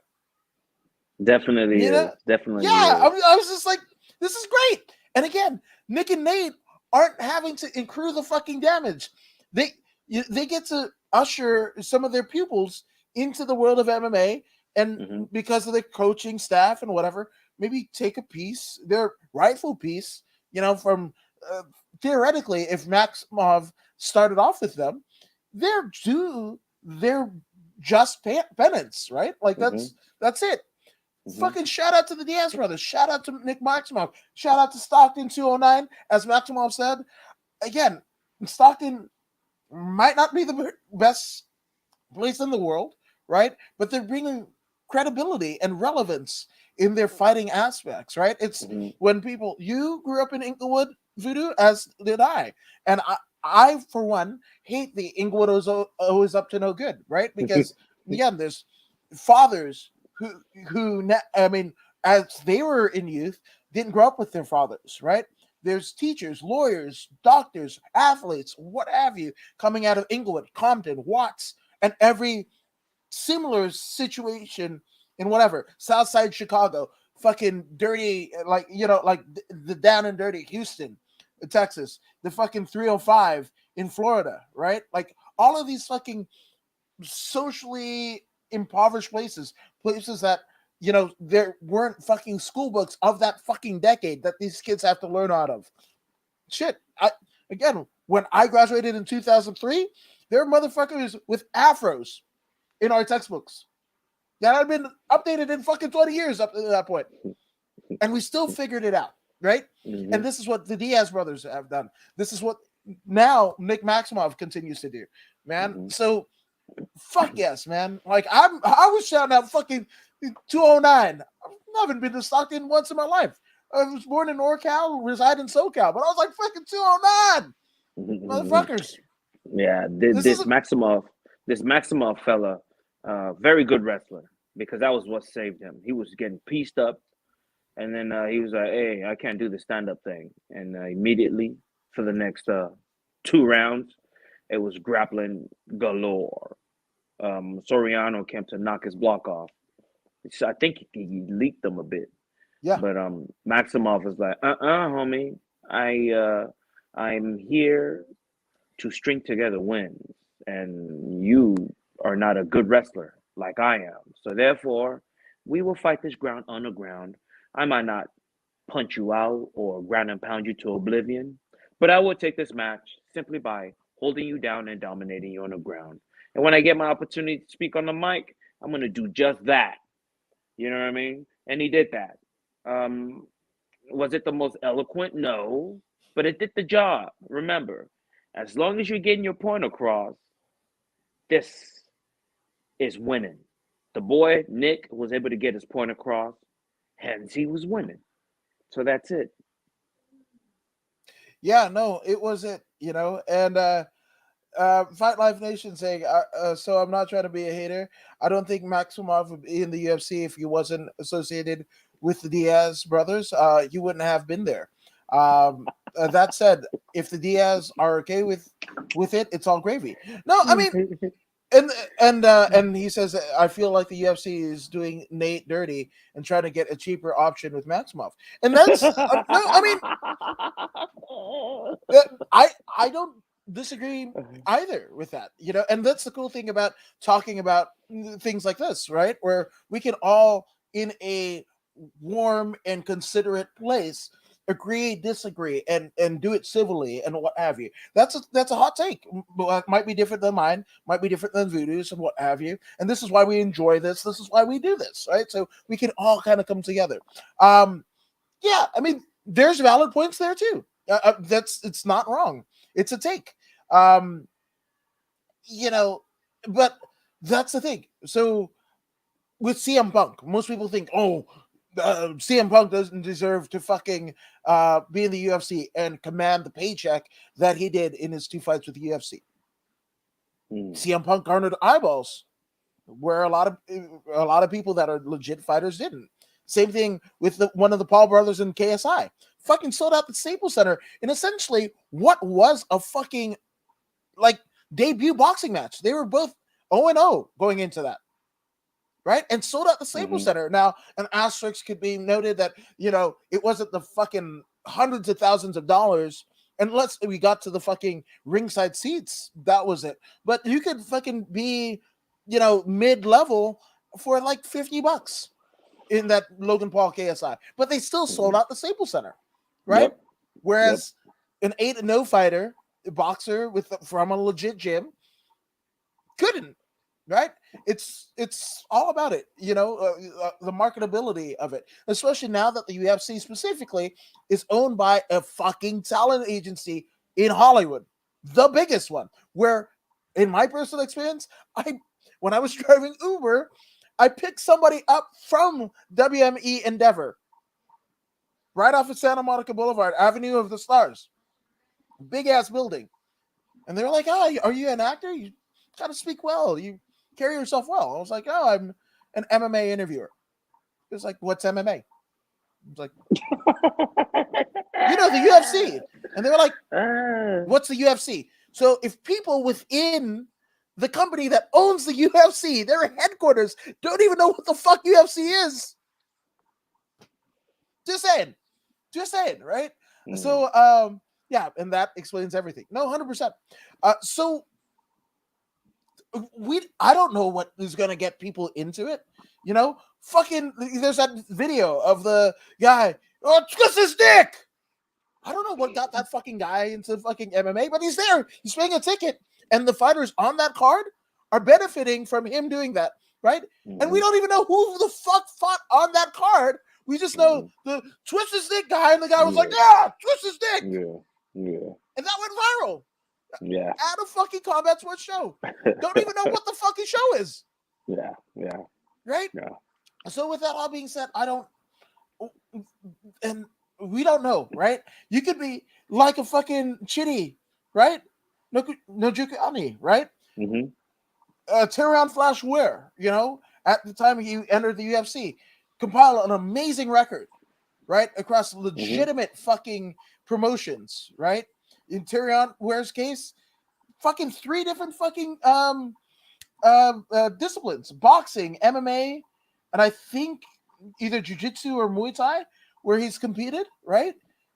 Like, what more do you have to do, right? When you can have a damn 20 fucking fight record, right? And not fucking lopsided record, a legit fucking record, and still not even be in knocking distance. You're not in the fucking doorstep to knock on the door of the UFC, right? So there you go. And Bellator, cool. Bellator's owned by Viacom. Yep. The fucking company that owns MTV that doesn't play music videos. Yeah. I mean, this is where we are. And guess what? None of that shit matters to the motherfuckers on TikTok and Instagram and whatever, or OnlyFans or whatever the fuck, that are making a gazillion dollars versus, people that with fucking hundreds of thousands of dollars of debt, right? Going to a 4-year college, getting a fucking degree. That means, and I put it to my son, we were just talking about this earlier today, right? You can get a degree, but guess what? that degree that you're paying hundreds and thousands of dollars of, the job that you want, you're competing on everybody in your class. Now, that's just, and that graduated that year. That's not even including the people that graduated with that same fucking degree that incurred that same debt 5, 10, 15 years before you, 5, 10, 15 years after you. And at every fucking school in the world. Good luck. And everybody's flipping burgers because it's better. You got to get yourself out of debt. Okay? So this is just because you do the things right doesn't mean you'll win. One would argue that Dana White's a douchebag. He's a gazillionaire douchebag. I mean, sometimes a bad guy wins. Yep. You know?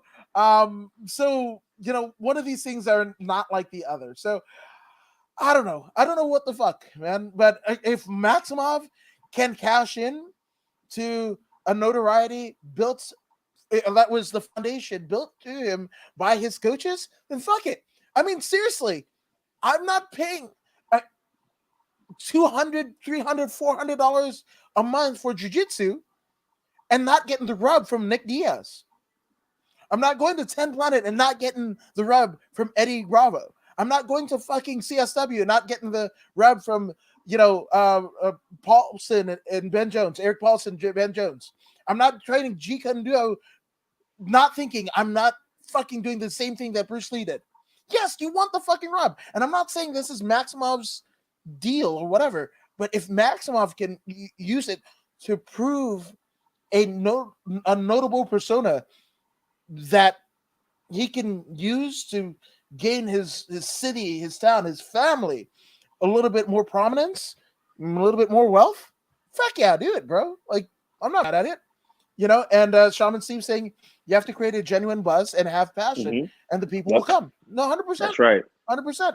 And not just that, like, the passion is absolutely true, because we've seen people. We saw the fucking Mike Chiesa and Kevin Lee fucking jaw jacking when they saw Conor McGregor, and we're like, you literally saw their fucking eyes go, oh, that's what we should be doing. And they did it, and they sucked because it wasn't them. It was garbage. It wasn't genuine. Right, exactly. So I don't know, you know. And Fight Life Nation says it's ironic that Maximov is such a great wrestler. Nick used to be so against wrestling. I think Maximov will continue to develop.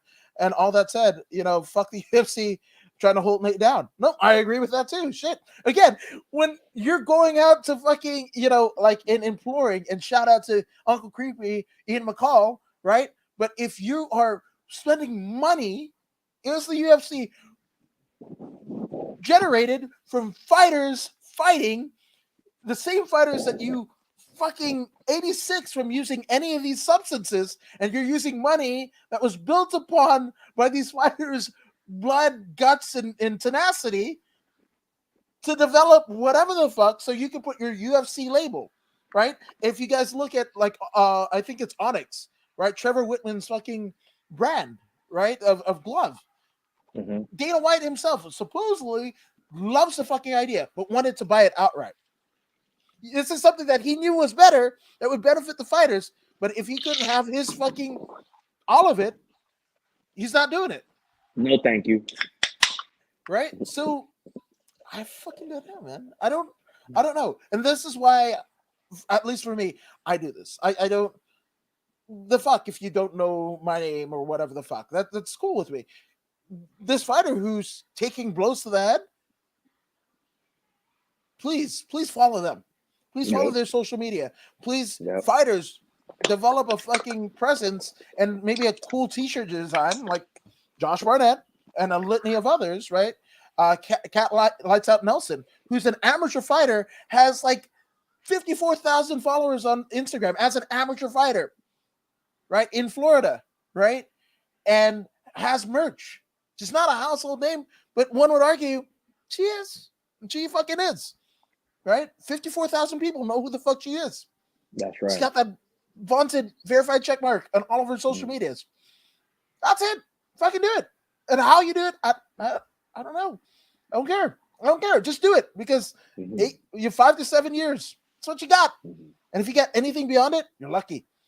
So fuck it. Let's get your fucking money. That's right. That's right. Yes. Get the Speaking money. of getting the money, right? We're at the main event of the evening. Tarzan Strickland against Jack the Joker Hermansson, right? This was a second, obviously the Maximov Punahele Soriana actually did. I mean, we talked about it, right? And the prowess of both Punahele and Maximov, right? So I think Yeah, we we're did. yeah. So this was the second split decision of the night, and it happened in the main and the co-main event, respectively. Um, Hermanson said, "Hey, fuck, I wasn't prepared for Strickland fucking threading all of my takedowns. Like he wanted, knowing that Strickland is a fucking powerful puncher. You don't want to fucking he's put many of people away, right? And speaking of like the window of your peak, period being very very small, very very narrow. Well, Sean Strickland saw that head on because he was injured. 2 years of his fucking career was taken away unceremoniously because of an accident, something beyond his control, right? But he's made good on it. This is almost, it reminds me of the stories of Rodney Dangerfield, right? Where he fucking did comedy and it wasn't working for him. I didn't, whatever. So he went and fucking became a door-to-door salesman and still was writing jokes. And I can't remember the time, but it was a pretty big fucking amount of time between, when he stopped and started doing a regular fucking gig until he comes back. And when he comes back, he has literally, a couple years, if not a decade's worth of material, and he just fires that some bitch off. And we all know fucking Rodney Dangerfield, which if he had just continued to not do those things, maybe he isn't the household name for people that grew up in the 80s and 90s, like a lot of us did. The Ladybugs and the fucking what's the deal? The one with the gopher. I forgot the fucking name, but if you've seen Rodney Dangerfield stand up and whatever, we know who he is, right? Sean Strickland is the Rodney Dangerfield of the UFC, in my opinion, right? He's somebody in that 2 years was able to better his body, better his mind, better his intention. Because sometimes you need to take a step away to figure out what the fuck is going on, right? Whether you want to or not. And he did it. And look at the run he's on. Holy shit. So proud of Strickland, and again, Jack Hermansson, who's another guy who has tried, whether Jack the Joker Hermansson, like he's created a persona. A persona that matches his fight style, right? He's a Joker because you don't even know what the fuck you were going to get out of him.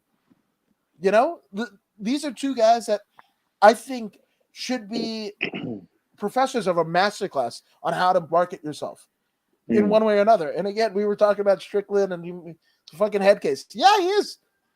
But that head case is getting paid in cold. I mean, fucking main event, fucking fight nights and shit like that. After a 2-year layoff. Not directly. Yeah. I mean, obviously he had fights in between, but generated a buzz and what have you. I think his stock has never been higher. Even though he's not too impressed with the performance, he wish he could beat Jack Hermansson in a definitive way. Right to the extent where he was literally fucking talking shit to Hermansson. Like, come on. And I'd rather not say some of the shit as a guy who likes curse. Even I was like, I shuddered a little bit. But I'm fucking Strickland, man. Strickland. Hey, one thing that I'm realizing about this Strickland character is anytime he's in front of camera, he's always in character. Always in character. I'm not sure if this is him. I can't really tell if this is truly him in his personal life and in front of the camera. All I know is he's always performing, which is a good thing. How he chooses to perform is up to him. I've seen videos of him almost getting his arm ripped off by that little fat dude, a submission wrestler, a grappler or whatever. I also saw Strickland. Oh, Orlando Sanchez. That guy, yeah. I didn't like that too much. But then I saw Strickland in an encounter with some amateur fella in which he head kicked the fella and damn near knocked him out, if not knocked him out. I didn't like that too much. I didn't like that too much. My aim anytime I train is, I mean, I'm gonna hit you. I'm not saying I don't hit my opponents or my training partners. I hit them, but I never aim to knock their head off. I believe that if you can pull and not connect all the way through, then when it's time to connect, it's much easier. I truly believe that. Someone of his caliber should not be head kicking people and knocking them out or dropping them in the manner that he did. I kind of, I didn't feel too well about that. But, it is what it is. This is the nature of the business. He's very good at advocating for himself on the microphone, which is necessary. It's quite clear that he is a heel in this business. I believe this is what I'm feeling when I see him knocking someone out. He's living up to that heel character. I guess no one sued him, so I guess it must be okay. One thing that I would say is after the loss, he said, I should have done this and I should have done that. Negatively reflecting on yourself, I don't believe is a good thing. Even if he truly believes that, he should have said that out loud, because anytime you speak in front of the microphone, you're planting those seeds in people's minds, and your own mind. So I didn't agree with that one too much. I would have rather him say something like, man, I went in there and I tried to destroy this fella, Jack Hermansson, but he turned out to be something different. He turned out to be tougher than he actually was.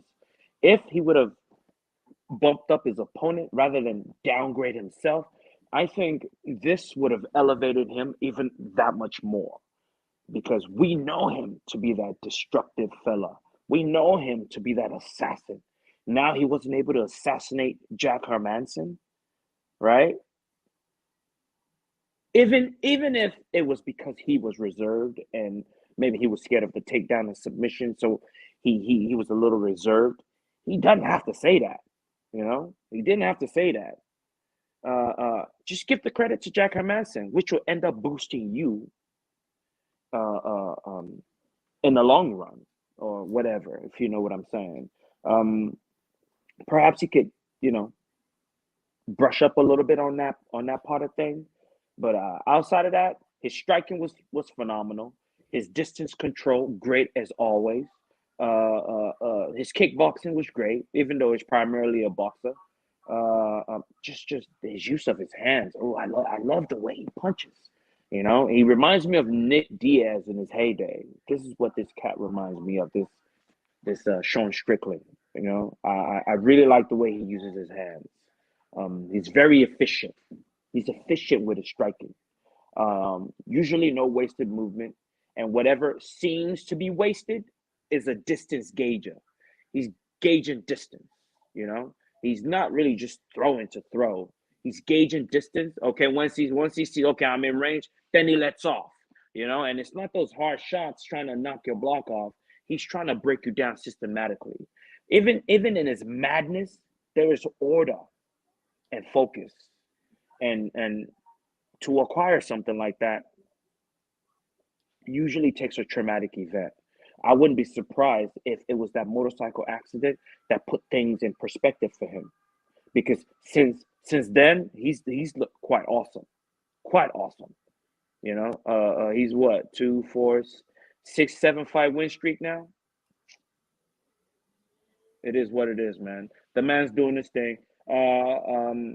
Is he ready for a title shot after this kind of performance? After the way he handled himself on the mic, I think he's gonna have to fight 1 or 2 more times. This is my guess, right? Of course, I'm not the one, making the decisions, but I'm guessing he might have to wait 1 or 2 more fights before he can get a title shot. Yeah, well, no, and Shaman Steve says, the fire either consumes you or hardens your steel. No, 100%. That's right. That's right. We're seeing this in spades in Strickland's case.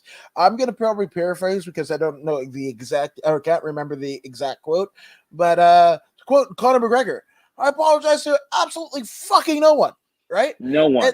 and this even in apologizing, right?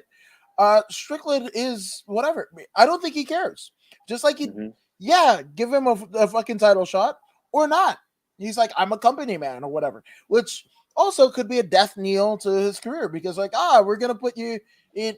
Oh, you're on Castro. Where the fuck are you again? We cut you, but let's just put you in there with Strickland because we can, right? Mm-hmm. So, but also, again, there might be something amiss on the mental state of Sean Strickland, Could or be. just the way that he operates, the way that he perceives Mm-hmm. the world is a Mm-hmm. lot different than a lot of us, right? Or Mm-hmm. maybe some of us, right? Hey, Maybe he's I'm sorry. I'm sorry. Go oh ahead. no, Go ahead. I was like maybe he's the majority and we're the minority, or vice Mm-hmm. versa. But in any event, Mm-hmm. it is what it is, and I don't think he cares. Like he wanted to perform the way whatever. I think he Mm-hmm. was almost electing what he wanted to say to himself, where he was sorry that he couldn't finish this motherfucker. Like Mm-hmm. he was kind of doing it internally, and we just so happened to be in the room, right? Mm-hmm. He's talking in the man in the mirror, asking him to change his ways. I think that's Mm-hmm. exactly what we fucking saw.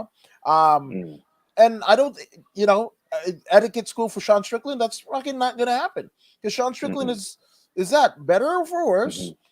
Whether they cost him brain cells or fucking zeros at the end of his fucking paycheck. Sean Strickland is gonna do exactly what the fuck Sean Strickland wants to when he fucking Mm-hmm. wants to.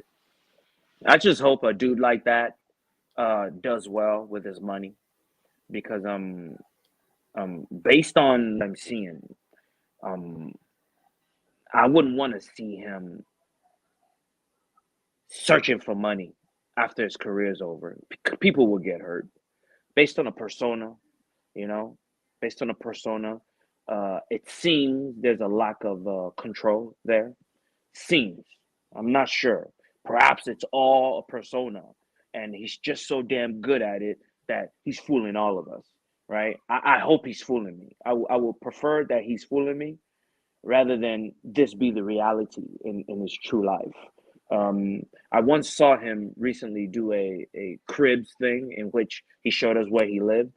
It doesn't seem like he spends his money very often, and that's a great thing, you know.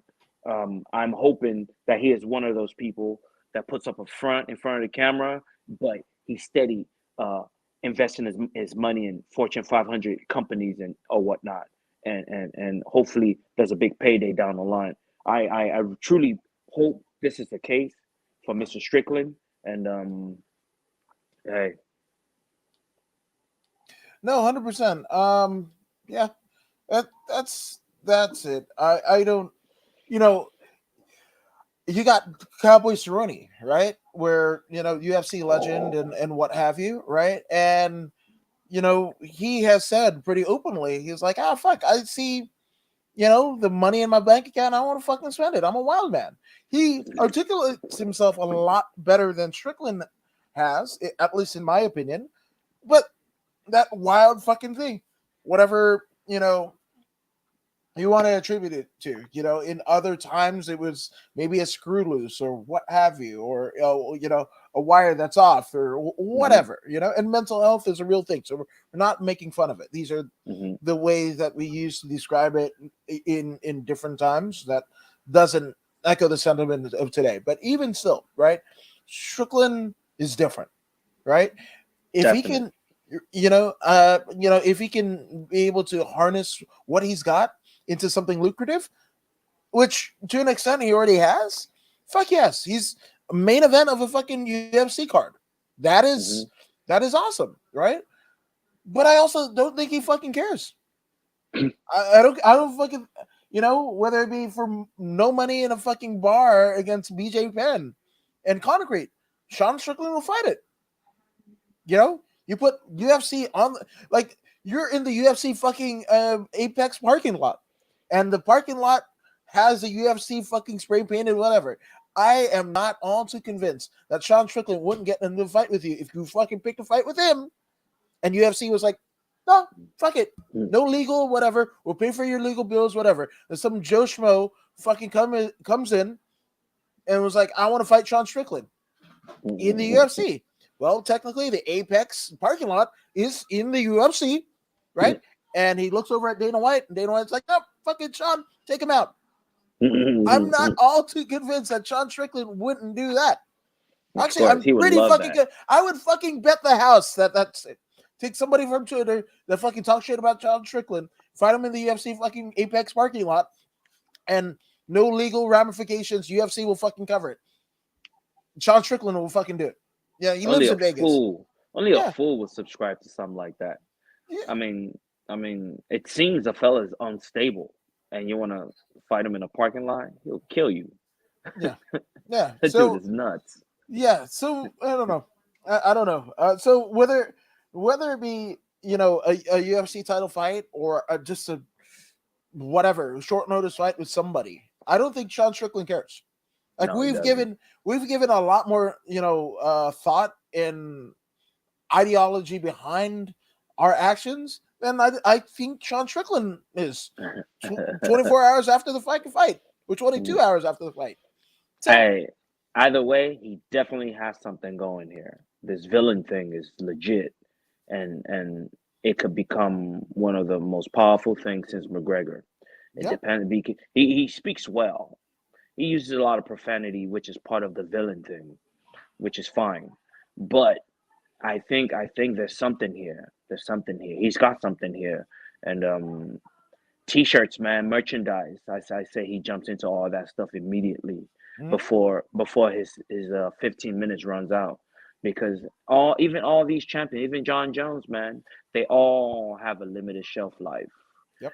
Soon there will be someone new. There's always someone new. There's always someone new. So while your opportunity is here, maximize. No, 100%. And Shaman Steve says his Tarzan is his nickname. Nope, absolutely living up to all of it.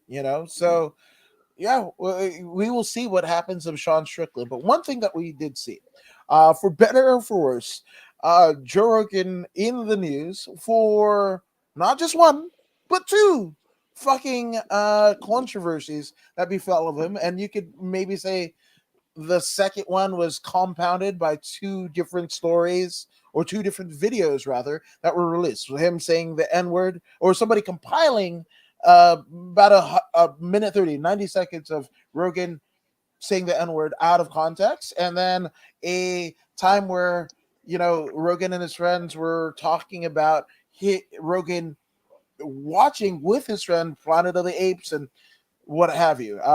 He said that he felt like he was in Africa, what have you, because he was in a primarily black neighborhood in somewhere in the Eastern Seaboard. I want to say it was Philadelphia, but it's one of those Eastern Seaboard towns. And forgive me if I don't remember that detail. But this is after Rogan, gets called on the carpet, where Neil Young, Joni Mitchell, and a litany of others wanted wanted Spotify to essentially kick him off. My way or the highway. Either you kick Rogan off or you kick me off and my entire music catalog. And there was a lot of people there. And it seemed like Rogan came away unscathed, right? Like the fucking villagers with the fucking pitchforks and the torches, they were like, we're going to get you, Rogan. And they didn't, right? They didn't. It ain't over. No, it's not. It's not. It's just the beginning. Right, exactly.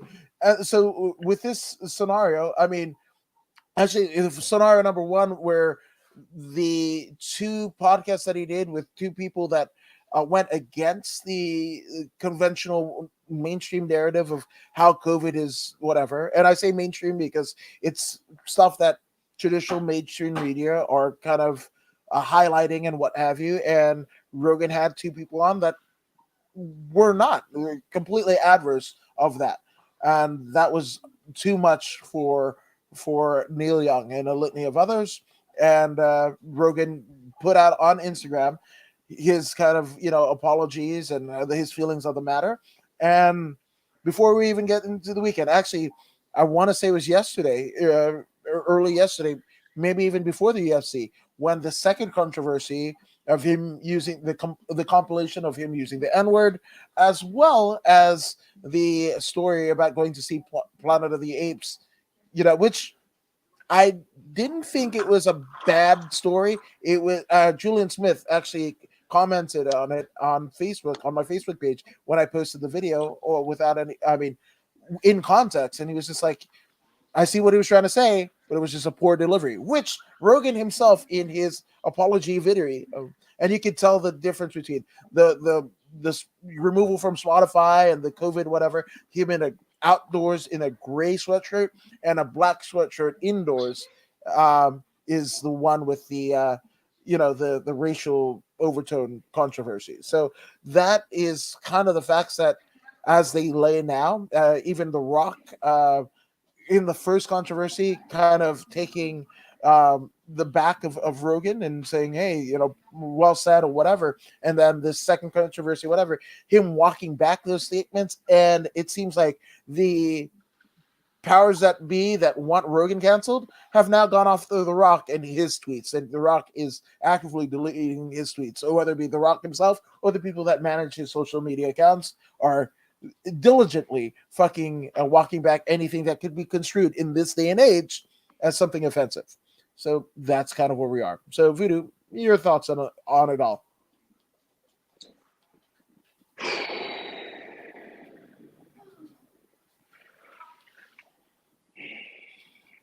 Okay. So the first thing that they come out with was misinformation, right? Misinformation. How many times has Dr. Fauci spewed misinformation? We have too many recordings of him. Too many. The president. What about him? It really bothers me when these people, I don't even know who the hell they are. These people, they come out and they start pointing fingers. They start pointing fingers when it's convenient for them to point fingers. This footage of Joe saying these things that he said. Yes, he said these things, right? I'm not giving him a pass, right? He said these things some 10, 11 years ago. Why didn't you come out then and say something, you bastards? Why didn't you come out then? You had 10, 11 years to come out and say something. You did nothing. Now that it's convenient for your political reasons, you want to come out and you want to start saying this. You want to start spinning these narratives. But unfortunately, a bunch of dummies are going to follow this and they're going to point fingers too. Unfortunately, we are in a sheep community. Follow us. People can't stop and think for a second for themselves and read between the lines. This Neil Young, I don't even know who Neil Young is. I don't even know this fella. This Neil Young and whoever you mention, these people. These are the same people that share the same platform. Goddamn rappers that are always rapping about the N-word and bitches ain't shit and hoes and tricks and all this nonsense. He had no problem then. He had no problem then. Goddamn hypocrite. Neil Young, I don't know you. I don't give a damn who you are, Neil Young. And tell me the other names so I can tell them to their face I don't give a damn who they are. Joni Mitchell's one of them. Joni Mitchell, I don't even know who the hell you are. Huh? You can kiss my ass, Joni Mitchell. That's how I feel about it. You coward. You a coward, Joni Mitchell. Neil Young. Who's that other person? Give me some more names so I can tell them about themselves. Well, Jesus, you too. Let me look up the names. Yeah, let's look up these cowards. All of y'all is a bunch of cowards. Cowards. Now that it doesn't fit your narrative, you got a problem? You got a problem? Huh? When those thugs are saying all they're saying with the same platform that you share with them, you had no problem. You had no problem. But now you got an issue. Because now you got an issue against this guy. Do I like what he said? No, I don't like what he said. I don't like what he said. What's new? What's new? If you really care so much, where's my laws? Why don't you fight for my laws, Neil Young? Huh? Why can't it be a hate crime when someone comes after me, huh? Just what, a year ago? Didn't you just give the Asians a law, a hate crime law? Where's my law? Neil Young, Joni Mitchell, why don't you fight for that? I don't want to hear your nonsense. Get the hell off of Spotify if you want to go. Bounce. Nobody gives a damn. Maybe some people do, but I don't. Joni Mitchell, Neil Young, y'all can kiss my ass. And that's on the reals. I don't give a damn how you feel. I just don't. I don't. Too much hypocrisy in this United States of America. Way too much. Way too much. Way too much. Only when it fits your narrative. Now, oh my God, Joe Rogan said this. Joe Rogan said that. Joe Rogan said it in my face. I would have slapped the shit out of him. And I'm being real. I would have slapped the shit out of him. But that was 11 years ago. I'm not going to judge Joe Rogan what he said 11 years ago. This is 2022. Get your mind right. Get your act right. It seems to me that Joe has gotten his act right because there ain't no new footage of him doing this. You search some 11 years back, a decade. What? In his 40s then? Maybe late 30s? Who? Joe Rogan when he did this? Whatever he said, whatever they say he said, whatever. Yeah, I mean, he was a younger man is the bottom line. Right. We know that as we grow, we become wiser. You're right. Uncle Ben in Spider-Man says, with great power comes great responsibility. From my eyes, Joe has become wiser. Joe, I'm not advocating for Joe. Please don't get me wrong. Please don't get me wrong. I'm not advocating for him, right? The son of a gun don't pay my rent. He don't pay for my clothes. You know what I'm saying? He don't do nothing for me. But facts are facts. Facts are facts. He is fighting a battle that no one else is willing to fight right now. This is why you sons of bastards are coming after him. Speak the truth. Let's put it all on the table. Put it all on the table. This is the reason why you're coming after him. Because he's going against the grain. He's not following the whoever. He's got a mind of his own now. He wants to speak to his own scientists. Yeah, there was some kind of mistake, some kind of misinformation. But y'all made mistakes too. Y'all made mistakes too. Why is y'all mistakes okay? Where was Neil Young when all these other people were making mistakes? And Sharon Stone, you too. Sharon Stone, where were you when all these people were making mistakes? A year or 2 years ago when they said such and such, but it turns out that it was actually wrong. Where were you then? Where were you? You're also a hypocrite. You're all hypocrites. Sons of bastards. You know what I want to say, but I'm not going to say it. It's just too much, man. First of all, they bombard you with all sorts of disgusting information to the point where you can't tell real from fake. You're cutting a bunch of videos, and then you want to make some kind of masterpiece, and then call that the gospel truth, and you want me to just follow that because you said so? No. Nonsense. I don't want to hear it. Yes, he's wrong. His joke was not funny. In a weird way, I kind of understand what the joke was about. It's not a secret. There's a fear of the brown man. There's a fear. This is what he was expressing. He got out the cab. He saw nothing but black people. There was a fear. This is what it is. There was a fear there. He was scared. But he also expressed that once his anxiety went away, he had a great time in that neighborhood. Even though it was an all-black neighborhood, all-black movie theater, whatever. He had a good time. That was the ending. Why didn't you put that in that goddamn piece that you made? Why didn't you put it in there? Yes, his joke was distasteful, however you want to call it. I don't really care. It was distasteful. But he expressed at the end of that, he had a great time. You know what I mean? Yes, he judged the people before he got to know them. Yes, he judged the people before he got to know them. But once he got to know them, he spoke to the errors of his ways. And that's all I care about, man.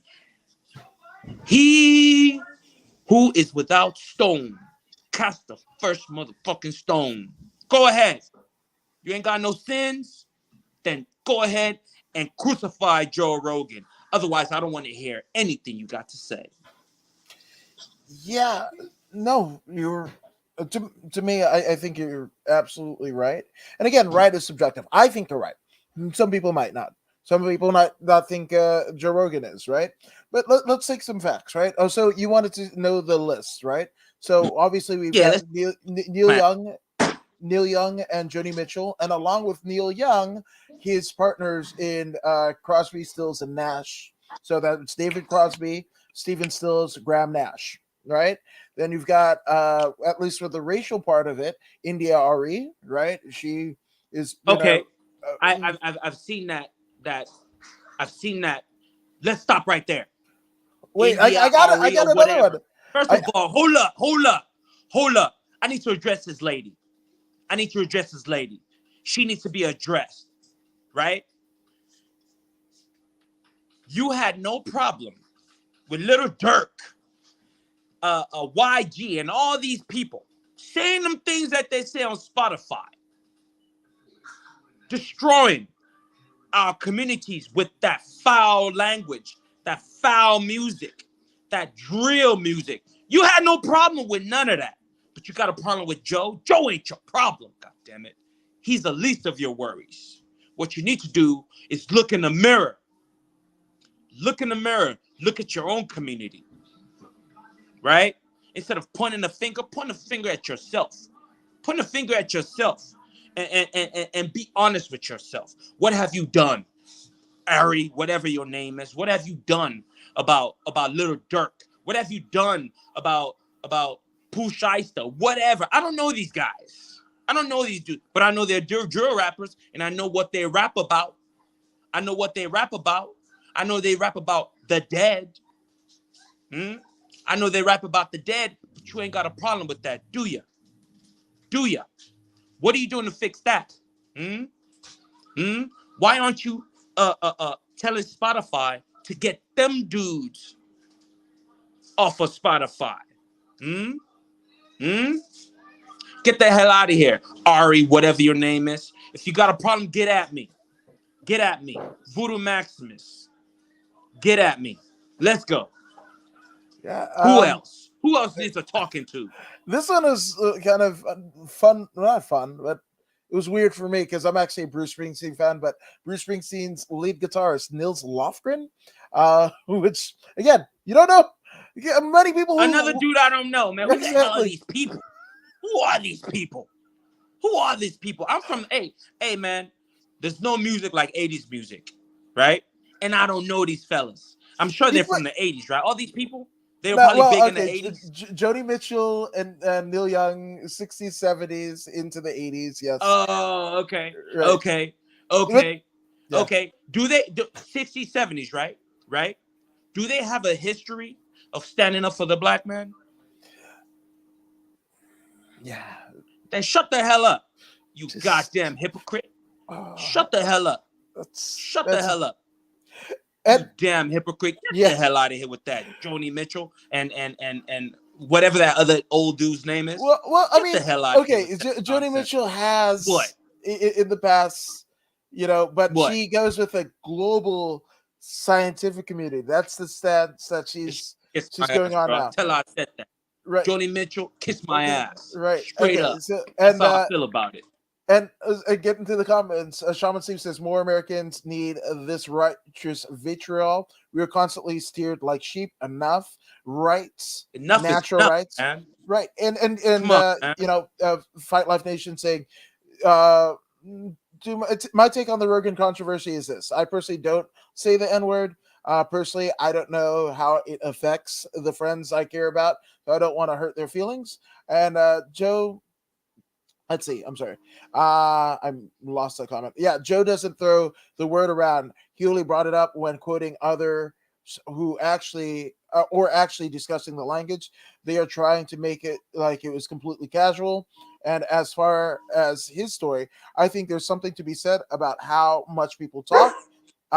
If your job is to talk a lot, you're gonna say some stupid shit. Same, Hey, and I'm hey, not nowhere near. you gotta remember that they stay loaded, drinking and smoking on the podcast. You know what I'm saying? He's chilling with his white homies. You know what I'm saying? They're from Boston. We know the history of Boston. You know what I mean? This is what he was taught growing up. Let's put it all on the table. Let's put it all on the table. You know what I mean? Dark skin is not favored in Boston. Put it all on the table, America. Huh? Stop picking and choosing. Stop picking and choosing. It is quite clear that brown folks aren't really liked in Boston. It's a fact. It's a fact. So miss me with all that nonsense. Miss me with all that nonsense. Yeah, he said what he said, but he also apologized. Yeah. What else? What else is there? The man apologized for something he said 11 years ago. Yeah. Same thing happened with Kevin Hart. You know what I'm saying? It was something that he did some 10 years ago. Get out of here with this nonsense. I don't want to hear what they did 10, 15 years. I want to know what they're doing today. Right. Tell me what he did today. All I see is he's standing up against the system. That's what I see. Yeah. He's standing up against the system and he's putting out their laundry, their dirty laundry. He's letting us all see. This is what I see. This is what I see, and this is why they're trying to stop him. And I don't subscribe to that nonsense. I don't subscribe to that nonsense. Joni Mitchell might. What's that old man's name again? Neil Young Neil might. Young? Whatever Ari might. I don't. You know what I mean? You can't Jedi mind trick me. I've fallen for it before on this internet. I've been quick to jump to conclusion. No, not today, homie. Not today. Not today. I won't jump to conclusion. Even if Joe still feels like that, as long as he keeps that shit to himself, we good. We good. We good. But if he wants to make it up to me, keep fighting that fight you're fighting, Joe Rogan. You want to make it up to me? You want to make it up to me? Keep fighting that fight. Keep bringing those scientists that's going to disprove this mandate. This mandate. These sons of bastards made me get the goddamn vaccine against my wishes. I'm still upset about that. They threatened to take food off my kids' table. Take money from me. Put me on ice and not fire me. Put me on ice so I don't collect unemployment. I know it's not their fault. It's the government's fault. The government did that to them to make them do that to me. I get it. Doesn't make it okay. This is supposed to be the land of the free, home of the brave, isn't it? Isn't it? Why don't I have a choice over my own body? I've yet to feel the same since I got this goddamn shot. And I'm speaking from experience. I was fine until this damn shot. I used to heal faster until this damn shot. And don't say it's because of my age, because it's not. I've seen a difference within the past 3 months in my health. It's not what it was. I was fine until I got this goddamn shot. And he's just trying to get to the bottom of it. Why are people feeling the way they feel? What's going on? I want to know. The government told us the truth. We won't have to need a Joe Rogan to search for the truth. I mean, it is what it is, man. I'm not saying there's something wrong with this vaccine. All I'm saying is me, didn't feel right after I got it. That's what I'm saying. Yeah. Nothing against vaccines, once again. Nothing against vaccines. I support vaccines. However, this one, what's going on? What's going on? Why are you forcing me? That's the question that I'm asking. Why are you forcing me? Why are you forcing me? First, you make me stay in my house for a year. 1 year. Now you're telling my kids they got to keep some mask on? Do we understand that children read facial features, read lips, in understanding and communicating? Now that I have to do this, how are you going to understand me? When is all this nonsense going to be over? Joni Mitchell, Ari, whatever your name is, why aren't you speaking up on this? What happened to freedom of choice, freedom of religion, freedom of this and that? Was it all just talk? Was it all just talk? Can one of y'all step up? One of y'all step up. Yeah. If I had the platform, I'll step up. Yeah.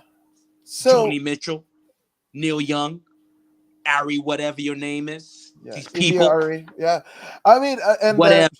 Shaman TV says it's too much. Yeah. And in this case, I felt like he addressed the words immediately in the clip.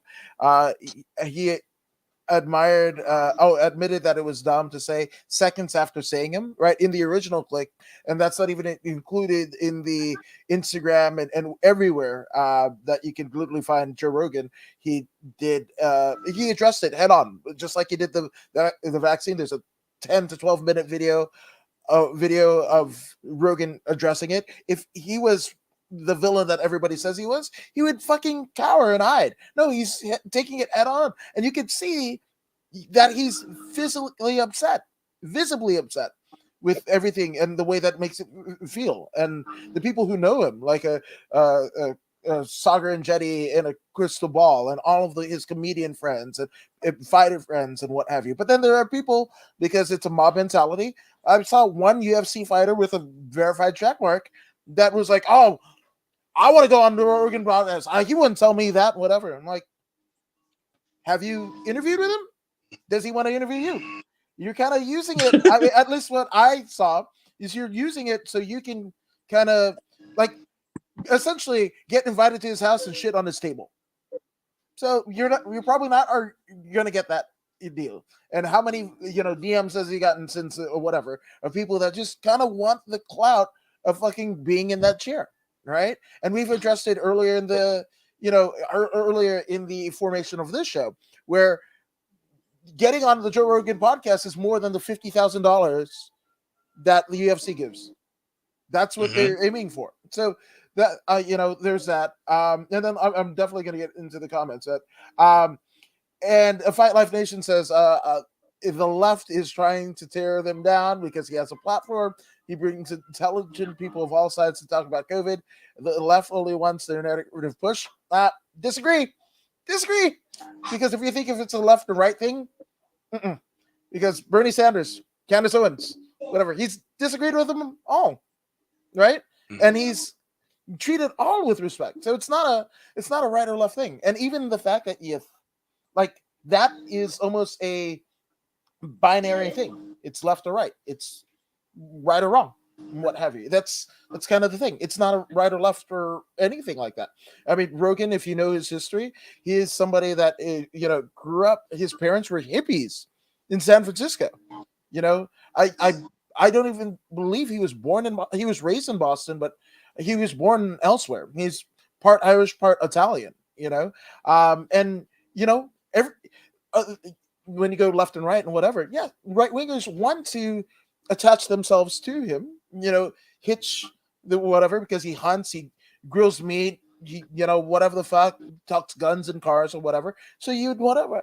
Never has Rogan said I'm left or right. He's had left wing people, right wing people. So again, to kind of put it in that deal, Rogan is not that. At least in my belief. I could be completely wrong, right? And I think Voodoo has been dead on, no 100%. And damn. Pius taking it to that level. No, absolutely. And no, right, they don't. Mr. Tyndall. I mean, what else can we do, man? I mean, I'm tired of these people, man. These people always want to control our lives with their nonsense, with their little squabbles. You know what I mean? If you really got an issue with the other side, why don't you meet up with them and handle it? Meet up with Punahele. Why you gotta drag us into this? You know what I'm saying? Why you gotta drag us into this? I mean, you talk of all these COVID shots. Somebody's making money. Somebody has a patent on this thing. Why no one is speaking to the person with a patent? Somebody got a patent on this COVID thing, right? Why is no one talking to the fella with the patent? Record Why profits. did your patent end up in China? Record Why profits. did your patent end up in China? Huh? Record profits for every company that administers a version of the vaccine. Okay. Worldwide. Okay. Worldwide. So why aren't we talking about that? Okay. That seems to be the issue. Yeah. And talk about that. Voodoo taking no prisoners. Likewise, no prisoners. Linus, right? And Voodoo Maximus for president 2024. I'd get on go. that ticket. Yeah, 100%. Y'all vote for me, I will run.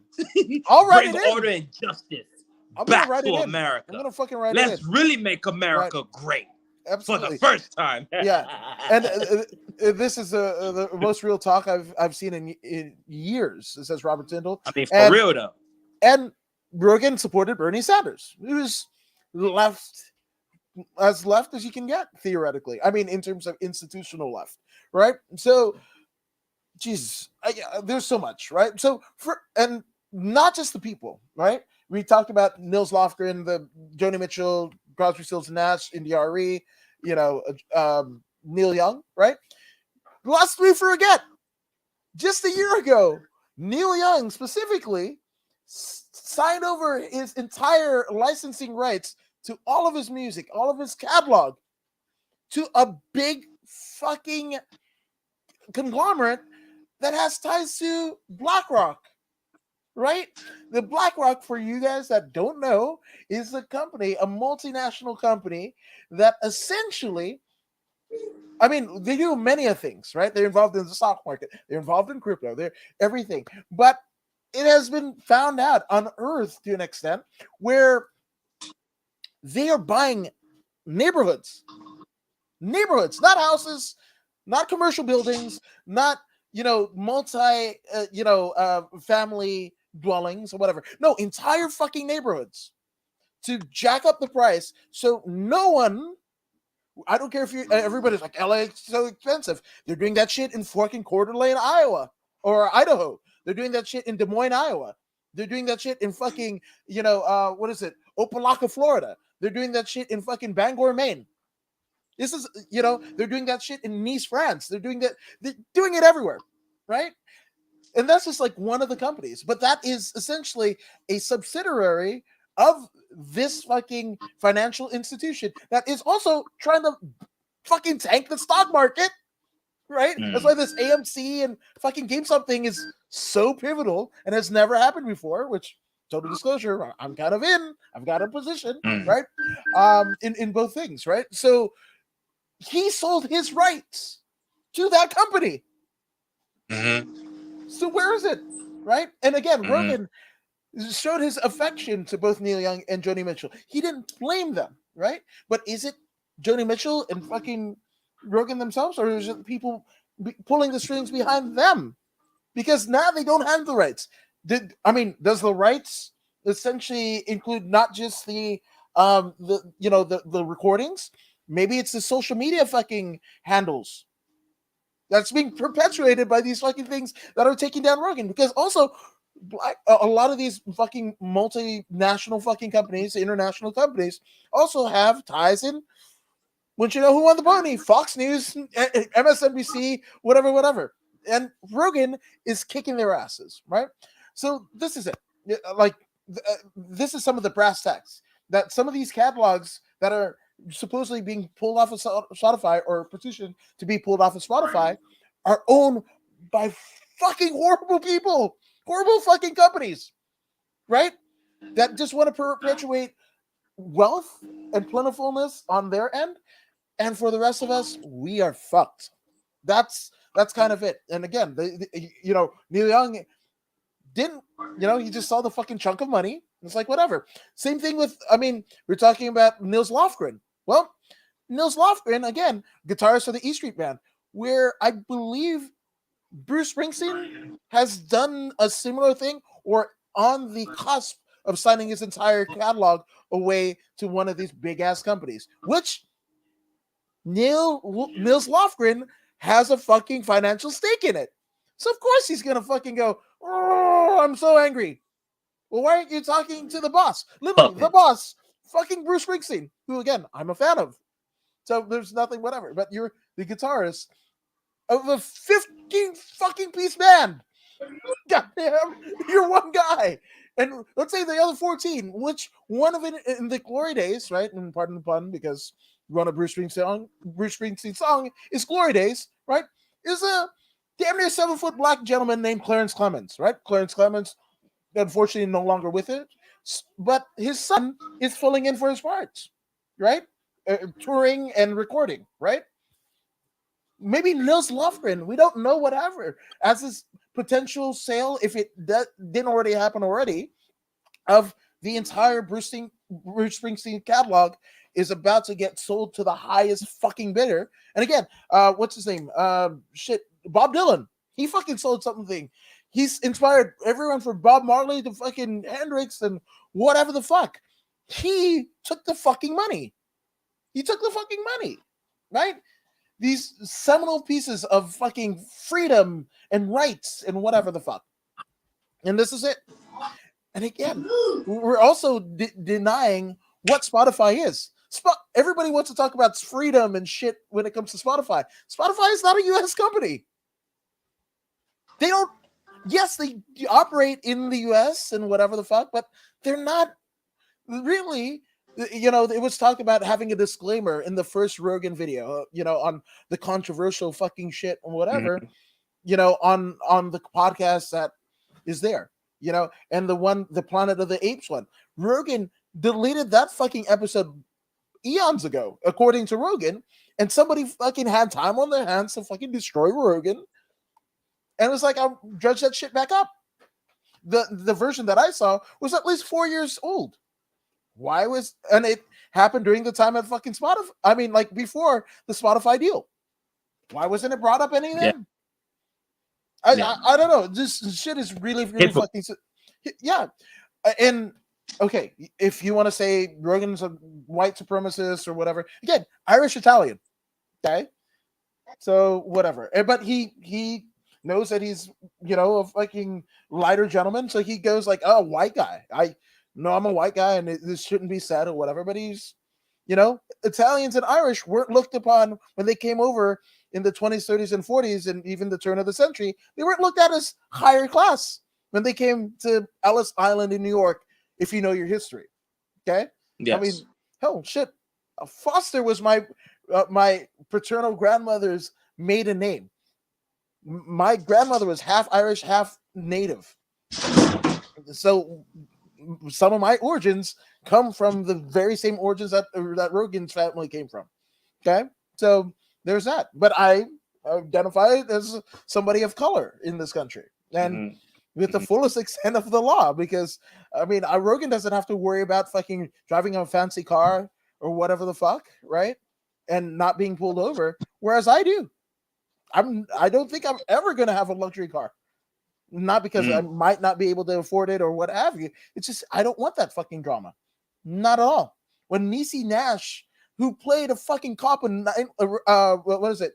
Reno 911, her fucking son got pulled over by a cop who was a fan of the mom and didn't believe that that was his mom. You know? And the fucking car was registered in her name. But not Niecy Nash. Denise Nash, her given name. Not her stage name. Okay, and that's I don't see anybody pointing a lot at that. You know what I'm saying? It's the culture, man. It's the culture. Yeah. This is the fact. This is the truth. The culture in America is as such. Don't try and point a finger at Joe Rogan and single him out. Yeah. You know what I'm saying? You want to single him out? Point a finger at everyone else. Right. And everyone else. And again, this white supremacist is like weird shit that people are saying. Like for me, I mean, he'll have a Steve Ranella on or whatever. They talk about guns and hunting or whatever. To me, that's not my jam. When he's on with fucking Tony Hinchcliffe, right? He talks shit about pro wrestling, right? He does. But also you could hear him fucking cry when hearing the stories of DDP and the people that Diamond Dallas Page has helped through DDP yoga, right? You could all when Jake the Snake was on, wanted to fucking hear about fucking Andre the Giant stories. Because guess what? Rogan grew up primarily in Boston. I lived a bunch of other places, which some of the same places where I grew up, in fucking San Francisco, well, whatever. There's a lot of similarities, right? But he grew up in Boston.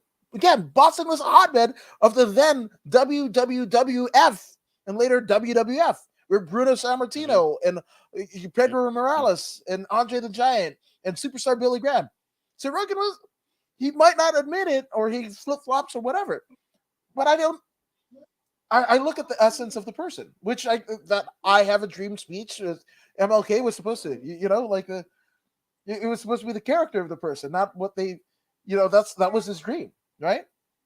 And nothing, talk about hypocrites, right?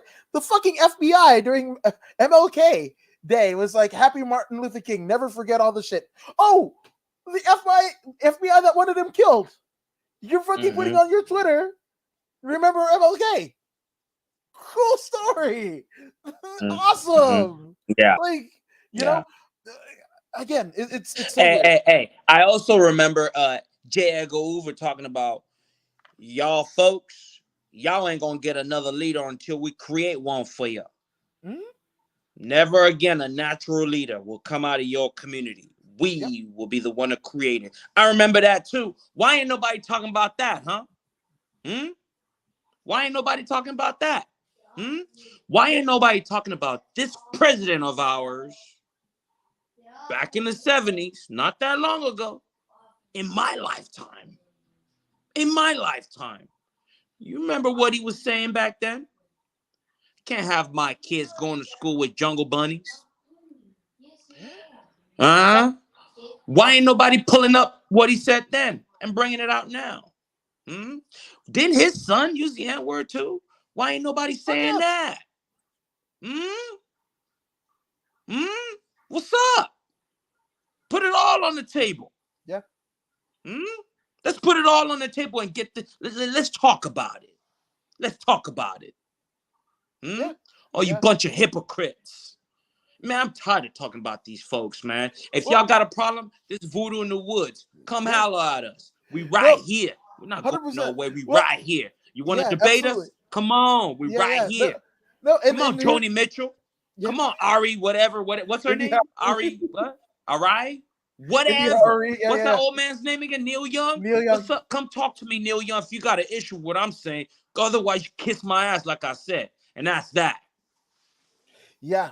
No, there's I mean, Robert Tyndall, he's you all need to branch out from talking about the fight game. This shit is good.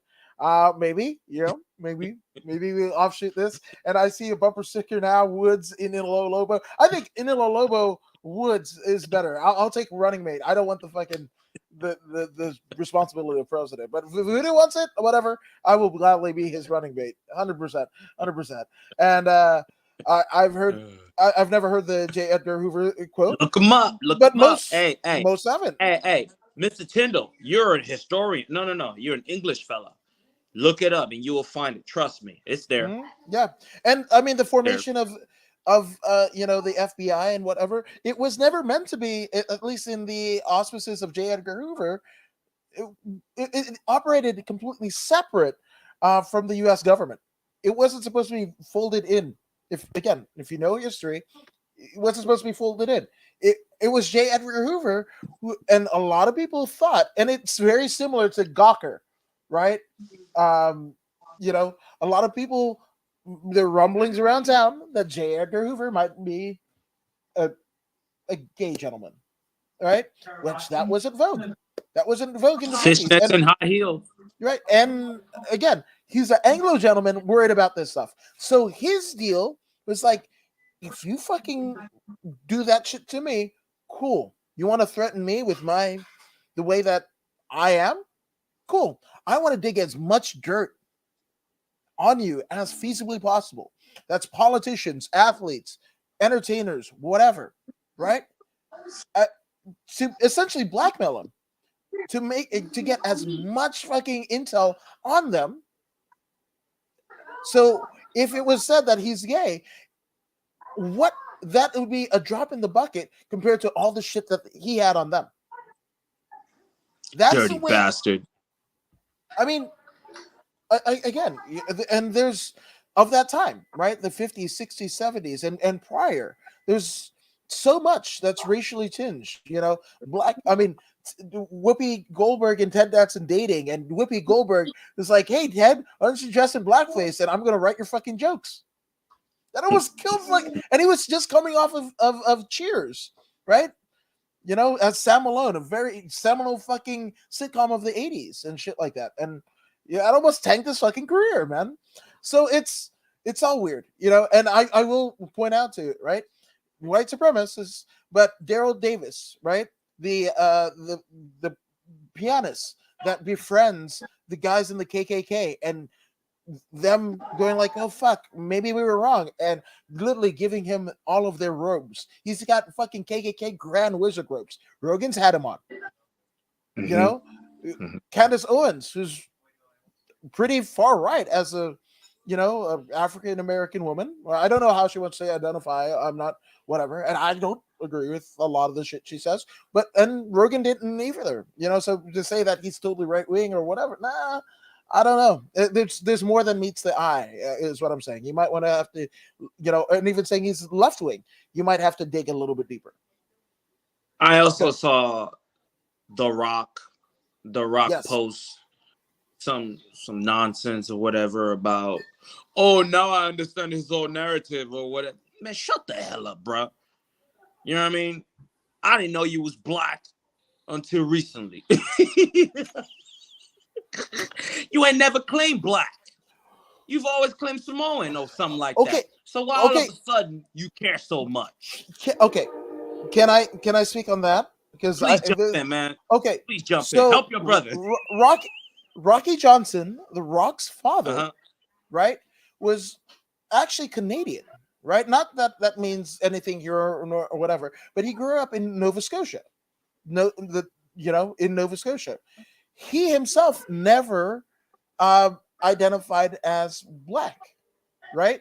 So what's it as told by his tag team partner Tony Atlas. Now, Tony Atlas, that you can take that from a grain of salt because supposedly Tony Atlas was there when Bruiser Brody, got killed by the invader in Puerto Rico, and he's changed his fucking story on that night litany of times, right? So you can whatever, but Rocky Johnson and Tony Atlas have the distinction of being the very first African American tag team champions, right?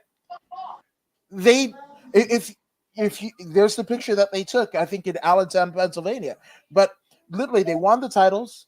They weren't booked on any other shows until I think they dropped it, right? But in recent times, they have never, up until when Rocky Johnson passed away, it wasn't like Tony Atlas was in Rocky's funeral. They hated each other. Rocky Johnson hated the fact that they were enshrined in WWF history as the first African American deals. He thought he was more than that. We've had situations like that in terms of like OJ. I'm not black. I'm not white. I'm OJ. So I don't know. These are just things that I've seen, and also having Dr. Cornel West and Dr. Cornel West telling Joe Rogan, my brother Joe, and Joe, you could see all of the fucking what is it, wrinkles on the brain if you believe in that ideology in terms of the cerebral cortex or whatever that. Dr. Cornel West was fucking blowing Rogan's mind for 3 hours, right? But also has people like Wiz Khalifa, who uses fucking the N-word in his music.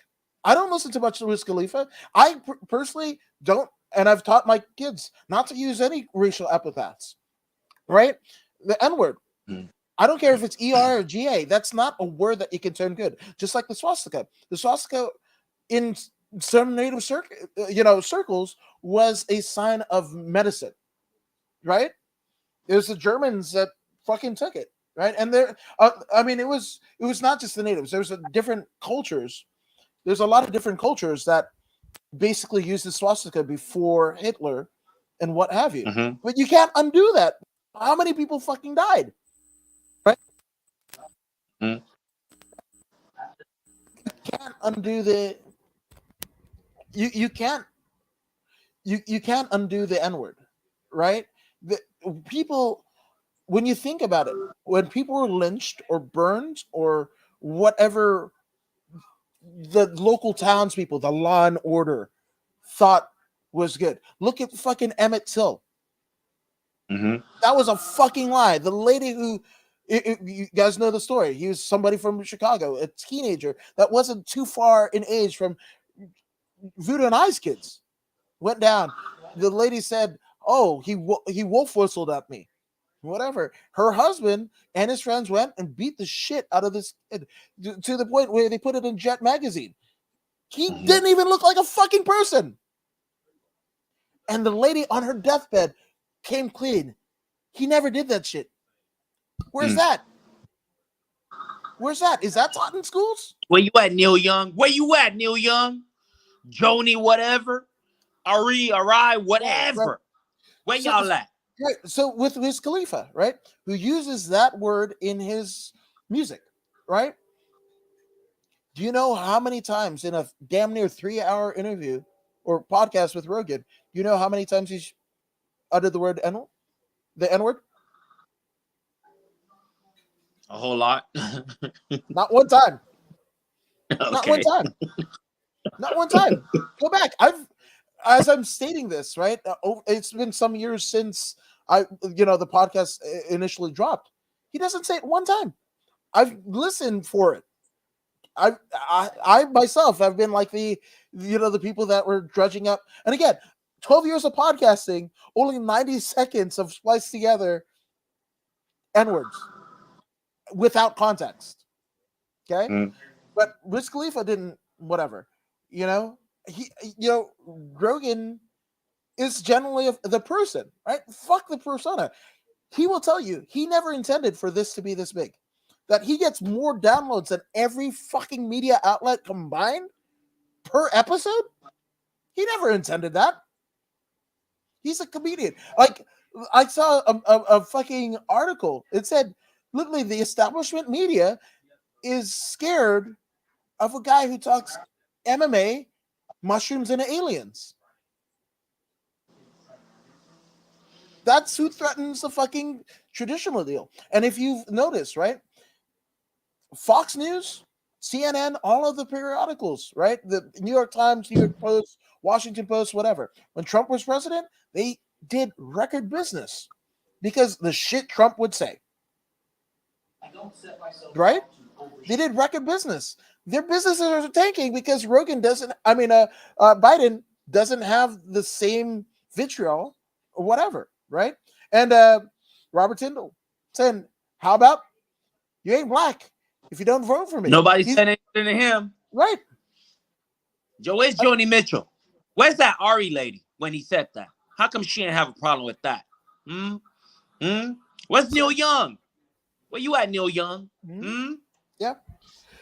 And spitting facts. William Casey in 1981, former CIA director, said, "We'll know our disinformation campaign is complete when everything the American citizens know is a lie." And that's a quote. They're doing such a good job of it too. Yep. And all the politicians are compromised. The illusion of choice. And that's it, and that's the thing. No matter who it is, whether it be local government, right, city council, mayor, board of the school district, whatever the fuck, right up until the president, at least here in this country, in the US. I don't know how everything works in parliaments and whatever otherwise, right? I mean, Canada literally has fucking truckers opposing Justin Trudeau. Trudeau has left the country. The prime minister fucking left the country, right? And they're trying to peg those guys and girls are as white supremacists because one person had a Confederate flag. This is how dumb it is. Canadian having a Confederate flag. And it was one guy. And you know what happened to the one guy? All of the fucking truckers that wanted freedom, that still want freedom, they fucking kicked his ass out. But that's what's happening in the news cycle. Oh, Confederate flag. You know what a fucking Confederate flag means in Canada? Dog shit. Dog shit. It's not their history. It's ours, or whoever subscribed to it. And actually, if you live in America, it is. It is. And let me kind of go on that tip. You can't be like, oh, this is my culture, right? And also American. Why? Because, again, the states of the Confederacy were completely separate from the United States. That's why we have the fucking Civil War, right? Okay? So you can't be, ideologically, if you're really playing it straight down the middle, Second Amendment, that was done because, again, the natives and the English and even the Spanish were going to take their shit back, right? They didn't have an army. So guess what? You arm your citizens. That's why the Second Amendment exists, okay? Because we didn't have a military. We didn't have police. But now we have people that are pro-Second Amendment and also pro-military, pro-police. But literally, if you didn't have one, you wouldn't have the other. Okay? So, and then with the fucking, Civil War. Again, Jefferson Davis, there was actual Confederate money that they traded around the South. Right? So how can you want that to be a part of your culture, but still call yourself an American? Because you're not. You're supporting the losing side of treason. Okay? That's it. I mean, if you guys were really going into whatever, if you guys want to search down wormholes, you don't have to go too far down to figure this shit out. But again, it's not perpetuated in schools. It's not whatever. A narrative is always being taught. The people in Texas don't learn the same shit as the kids in Compton versus the people in Florida. It's different shit. And that's why you feel a difference going state to state. You literally feel a difference. And I saw that firsthand driving from California to Georgia over the summer last year. It feels different. But that's true with LA. East LA feels different than Compton. That feels different than Venice Beach. That feels different than Watts. That feels different than Santa Monica, than West Covina, or what have you. If you're doing it right, it's going to be a little bit different. It's going to get a little bit weird. And that's the thing. And Rogan definitely brings the weird, right? And we need more of this, to rage against the machine. And I think that's really what's happening here. That's what Joe's doing. And they don't like it. He's raging against the machine. And much like Derek Lewis, right? Derek Lewis doesn't give a shit, right? Sean Strickland doesn't give a shit if he's got the title or not. He's just there. Same thing with Rogan. Rogan never meant to be this guy. He picks the guests himself. Like, shit, dude. Like, and for me as a podcaster, that is the last vestige of true and utter freedom. And it's coming to you by way of a fucking Eastern European company in Spotify. Okay? Trump had a base, and it's President Trump, just like it's President Biden and Obama and whatever, right? President Trump had a base in the South, right? In the South, the one that have the Confederate flag in the culture and want to be, don't want their statues to be torn down, right? Because they feel it's the culture or whatever, even though it went against the United States, right? They want the South to rise again, whatever the fuck that means, right? Guess who's doing the bidding, right? The Northerner, Trump. You think he gives a shit about the South? His wife was living in New York, which, again, to a Southerner, right, left, or center, Jim Cornette hates the Northeast, who lives in Kentucky and is left wing, but says some shit that is horrible. That's just what we're going to get. And you don't, when you silence people for things that you disagree with, well, guess what? you won't have the context to save the next generation from stepping into the same shit. And that's why history will always repeat itself. We might be, depending on who you ask, right? Civil War was done fucking what? How many? At least 200 years ago? And we might be on the verge in 2024 of another one. Just because the two people that we had before and the people now don't represent the people. That's just where we are. We haven't learned. We haven't learned. And they try to censor Martin Luther King and Lenny Bruce and Malcolm X and George Carlin and Sammy Davis Jr., Marilyn Monroe, JFK, whatever. And again, right, left, white, black, Asian, all of them. We're trying to censor them all. And it's not just us, right? You know, anybody that's just like, fucking Europeans came over, whatever, took all the, you know, took over the native, or, you know, the Aztecs, Incas, what have you, that permeated what is now where we live here into Mexico, right? And the rest of the native, the Apache, the whatever, right? Well, guess what? The Comanche was fucking doing that. They didn't have any skills other than the fact that they were murderous, raping motherfuckers, which not too different than the Europeans. That shit was happening before the Europeans got here. That shit happens anytime you put one person or one tribe above more people. It happens in corporate deal. It happens everywhere. And it happens in the UFC. Happens in the UFC. Gosh damn. Yes, it does. It's nothing new. Again, if you are a purveyor of history, even in a glancing text, it's all been done before, to quote the Bare Naked Ladies. Which, funny enough, I don't think that they're trying to get their music pulled from Spotify, but I could be wrong. That could change tomorrow. They feel like I don't know. Yeah. Well, again, take your stances and whatever, but again, you got to pay the piper when you have it, right? And at least in the case of Neil Young, right, and possibly Niels Lofgren, they're compromised. Neil Young sold his entire fucking catalog, right? A catalog that includes the Rocking in Free World that Joe Rogan referenced in his apology video, right?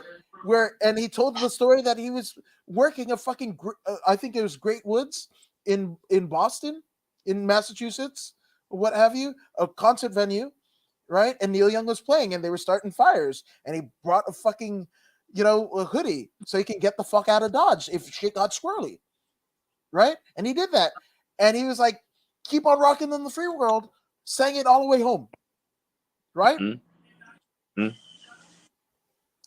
Again, yeah. But Neil Young is compromised. He fucking took the money, you know, from a company that if he didn't have to look too far, or his handlers didn't have to look too far, is the emphasis of exactly the things that he has fought and sang about his entire career.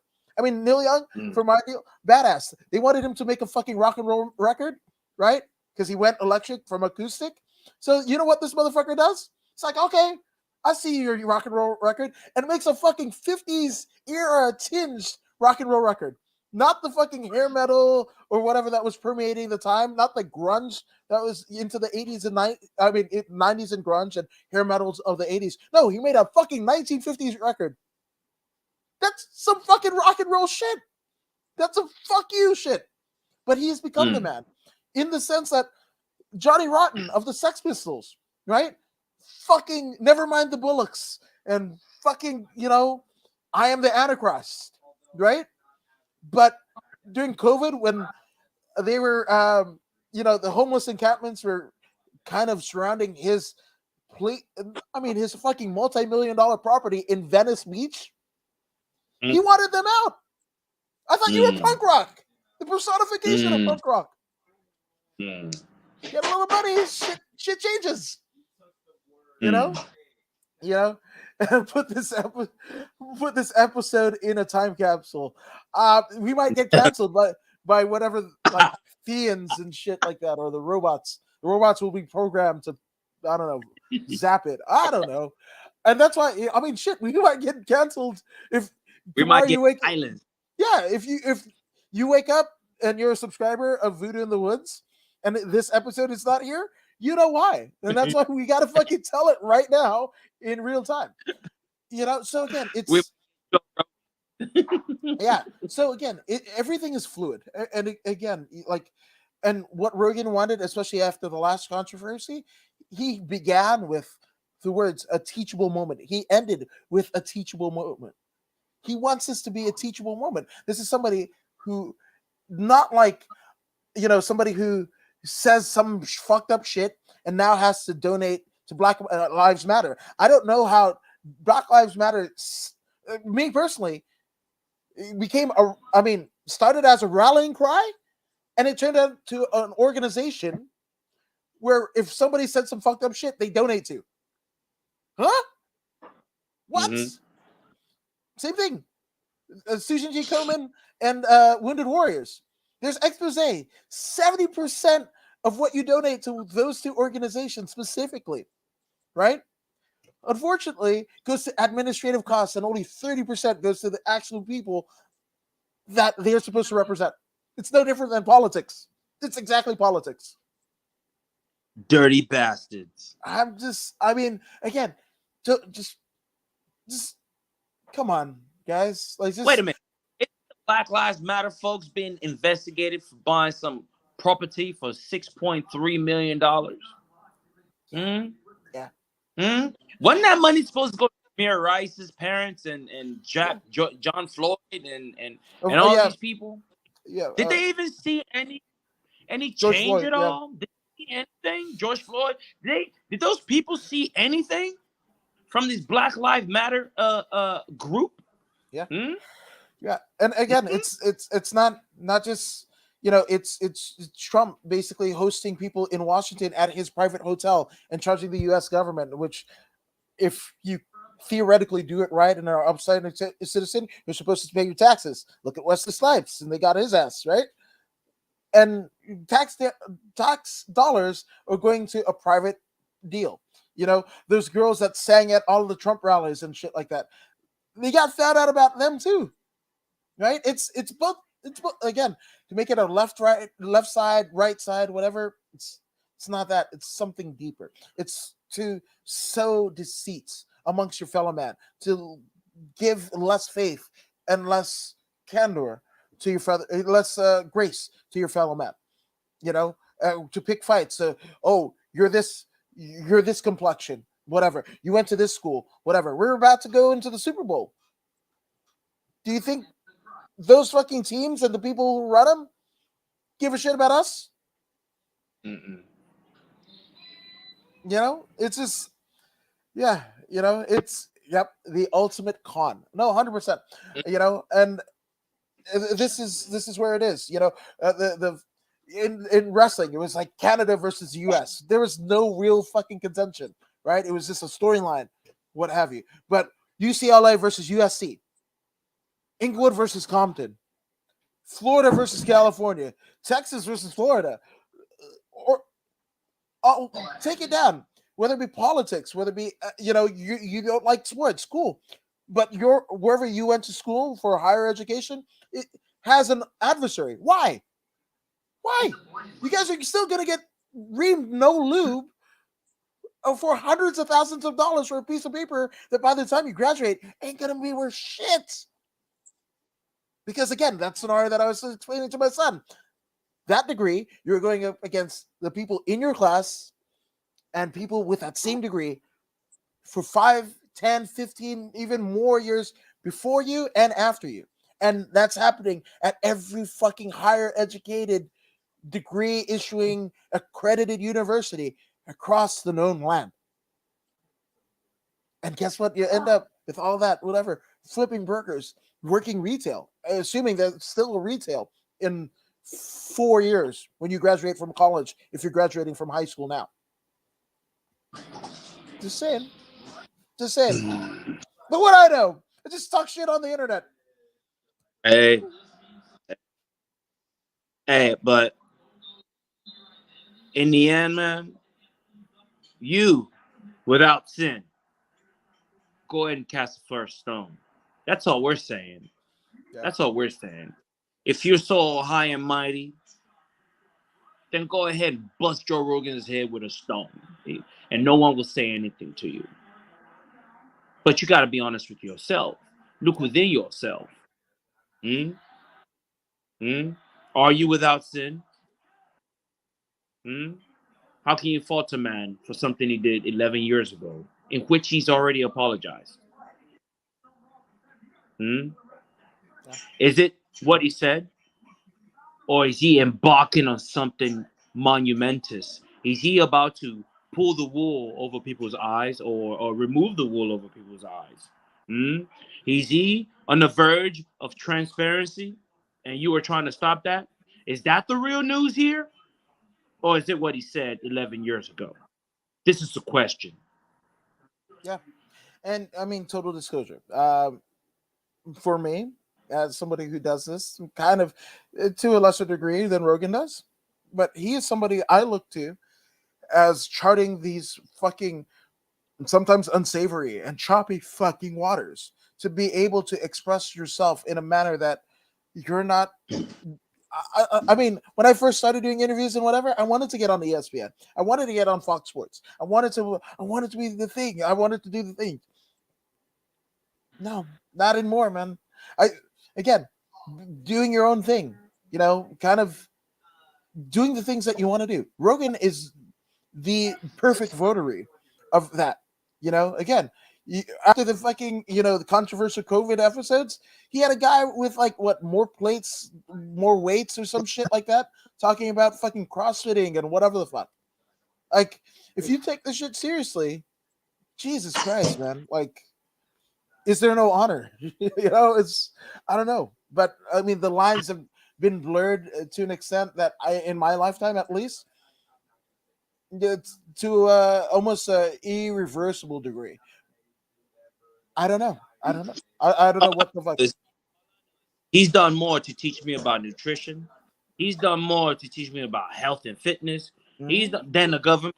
You know what I mean? In these times of COVID, he's done more to tell me about alternative medicine and how to if I was to get sick, how to come back strong. You know what I mean?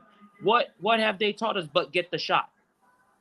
What have they taught us but get the shot? They Yep. first told us you get the shot, you'll be protected from this virus. Yep. Then, as you get the shot, you can still pass it on to other people. Why am I getting the shot then? Why am I getting the shot? I mean, I get the shot, I still pass it on to other people. You told me that it's over once I get the shot. Huh? You never told me about I was gonna be feeling like I'm feeling right now, which is why I'm so upset, by the way. I used to do 5-minute rounds. 5-minute rounds nonstop, back to back, back to back, back to back. I could barely do 2 minutes now. Wow. I could barely do 2 minutes. Explain that, Fauci. Explain that. I was fine until I got the jab. I could barely make 2 minutes. And after that 2 minutes, I got to take another 2 minutes to rest before I could do another round. Explain that one to me, Fauci. I was fine until you touched me. Huh? Yeah, and that's another name, right? In Fauci, where his colleagues, one of his female colleagues, said he's always aspired to be a celebrity, a science celebrity. Which funny, Aisha Raymond and I just reviewed Netflix's Don't Look Up, where Leonardo DiCaprio, in terms of the science world, not so much the doctor world, almost is taking a similar take and plight as what this lady is reporting, who Anthony Fauci or Tony Fauci, as they knew him at the time, was really there. He wants the clout. So, Patton, that wasn't it, General Patton, that wasn't his actual attire. That wasn't a fucking army issued attire. That was a costume that he wanted to show fucking, power and dominance, right? George Washington, if you know, right, him and the reason why he became president, right? He was much larger. I think he stood 6'1" at least, right? And he was a war general in fucking Civil War that we just talked about, right? And he walked into Congress with dressed to the nines, looking like a fucking hero. And they go, we're creating this fucking union with the 13 colonies. Well, we get this guy. Just saying. So again, just do a little bit more before you start attacking. And if you feel the need to attack, maybe you might need to look internally, not at anything else that you see in front of you. Maybe it's something within, And I'm here for you, man. Like, and woman or whatever you identify, transgender. Come on. This is a weird time that I don't think anybody else has a rubric for. We can't compare this time to anything else. You want to compare this shit to the Spanish flu? Well, the stock during the fucking Spanish flu, stock market wasn't having all-time highs. There wasn't 4 companies specifically that are getting record profits. And every company that didn't shut down, the Walmarts, the Amazons, and whatever, record profits across the board. FedEx, all of it. And again, all of those companies that are whatever, left-wing, right-wing people in charge. The shit with Starbucks. They're saying that they got to fucking charge, because of lack of supply shortage or whatever. They want to fucking, charge you more for your coffee and your teas at Starbucks. But they just gave per quarter $20 million for the fucking CEO as a bonus. $20 million for a bonus. We haven't even touched on it. Man, it's just too much. It's too much. It's just too much. I think we should have a part 2. I think we should have a part just about this. Just about seriously, this. Man. Yeah, seriously. No, hey, folks, we're gonna plan this out and figure it out, and we're gonna bring a part 2 of this, man, because there's more to be said. Absolutely. And if you guys have any topics, whether it be fights or beyond, that you want us to kind of maybe touch on or whatever, let's do it, because this is it. It's through ourselves and each other. This is how we're going to figure it out. And this is the way that we have always figured it out, right? Whether we're people in the wilderness, fucking trying to create fire, to now, where we are now with tech and everything like that. No longer Encyclopedia Britannicas. We have the shit on our phone. But again, we have to be that much more diligent, because just because you have it on your phone doesn't mean it's fact. Just because it's on the internet doesn't mean it's fact. You might be skewed. There might be different origin factors that are curating exactly what you see and hear. That might form your opinions. Again, it gets dicey. And yes, they ran the same mass bullshit in 1918 as well. Nope, 100%. Look at when we thought Sputnik was going to happen and the kids at the bomb mass. It's a whole thing. It's a whole fucking thing, man. But again, this has become a Rogan-esque podcast. We're nearing 4 hours here. But obviously, we thank you guys for supporting us in our endeavors, right? To venture, again, and this is one thing that I think we both wanted to be. Yes, we talk about fights, but we talk about other things. That's why myself, I'm an interviewer podcaster. I tend to do some MMA. I tend to do pro wrestling. I love it. Absolutely. But if we fucking talk about something else, that's it.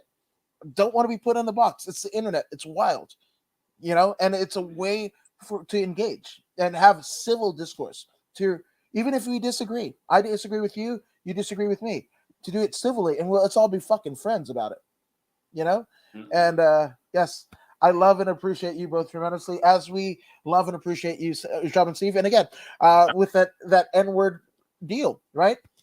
Why is that a term of endearment, right? My N-word, my this, whatever. Think of things that could be the N-word in that context could be replaced by my friend, my brother, I love you, whatever. But it's not vogue for us as men to say that to each other openly, with sincerity, without making it weird.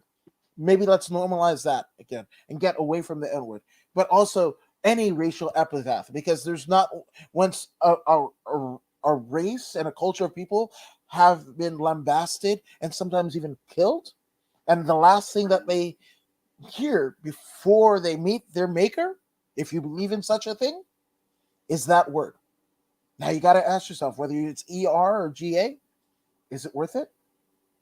Maybe we spread more love. We introduce more love, more friendship, more whatever, and take this off of the table.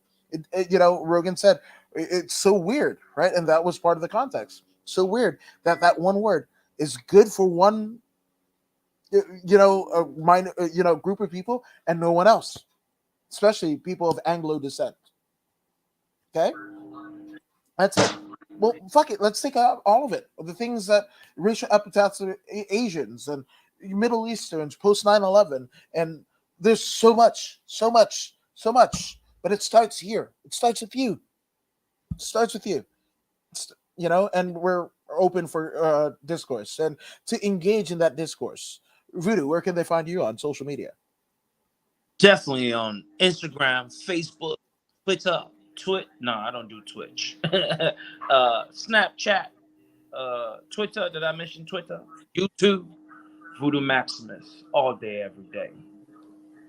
And I'm According to Woods, which you can find the According to Woods podcast along with the Voodoo in the Woods podcast on all of the streaming places, except for we should do like an audio thing. I'll research it and whatever. But for now, Facebook, YouTube, Twitch is where you can find, and Twitter is where you can find Voodoo in the Woods, along with bodyslam.net.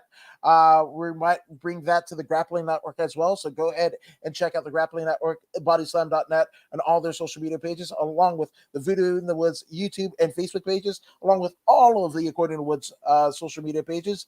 Again, it's all love. And apparently, we know more than punchy, kicky, slammy stuff, which I've been put in that fucking box. Oh, you just know MMA. Oh, you just know wrestling. Or you can't talk about MMA. Can't talk about wrestling. You damn sure can't talk about Rogan. Here we are talking about it, man. And we're doing it. And again, if you disagree, that's awesome. Please, because I want to see your side of it. It's healthy. Yeah, let's have a conversation. Let's put it on the table, like we said earlier. Let's put it on the table and talk about it. Let's talk about it. Let's talk. Let's wrestle. Yeah, fucking in the words of the immortal. Yes, in the words of the immortal Bonnie Raitt, who isn't pulling her shit off of Spotify, and I'm grateful for that. But let's give him something to talk about. But you guys be amazing. Until the next time we see you guys, have eventful and prosperous lives, and we will see you later this week with more Voodoo in the Woods. Later.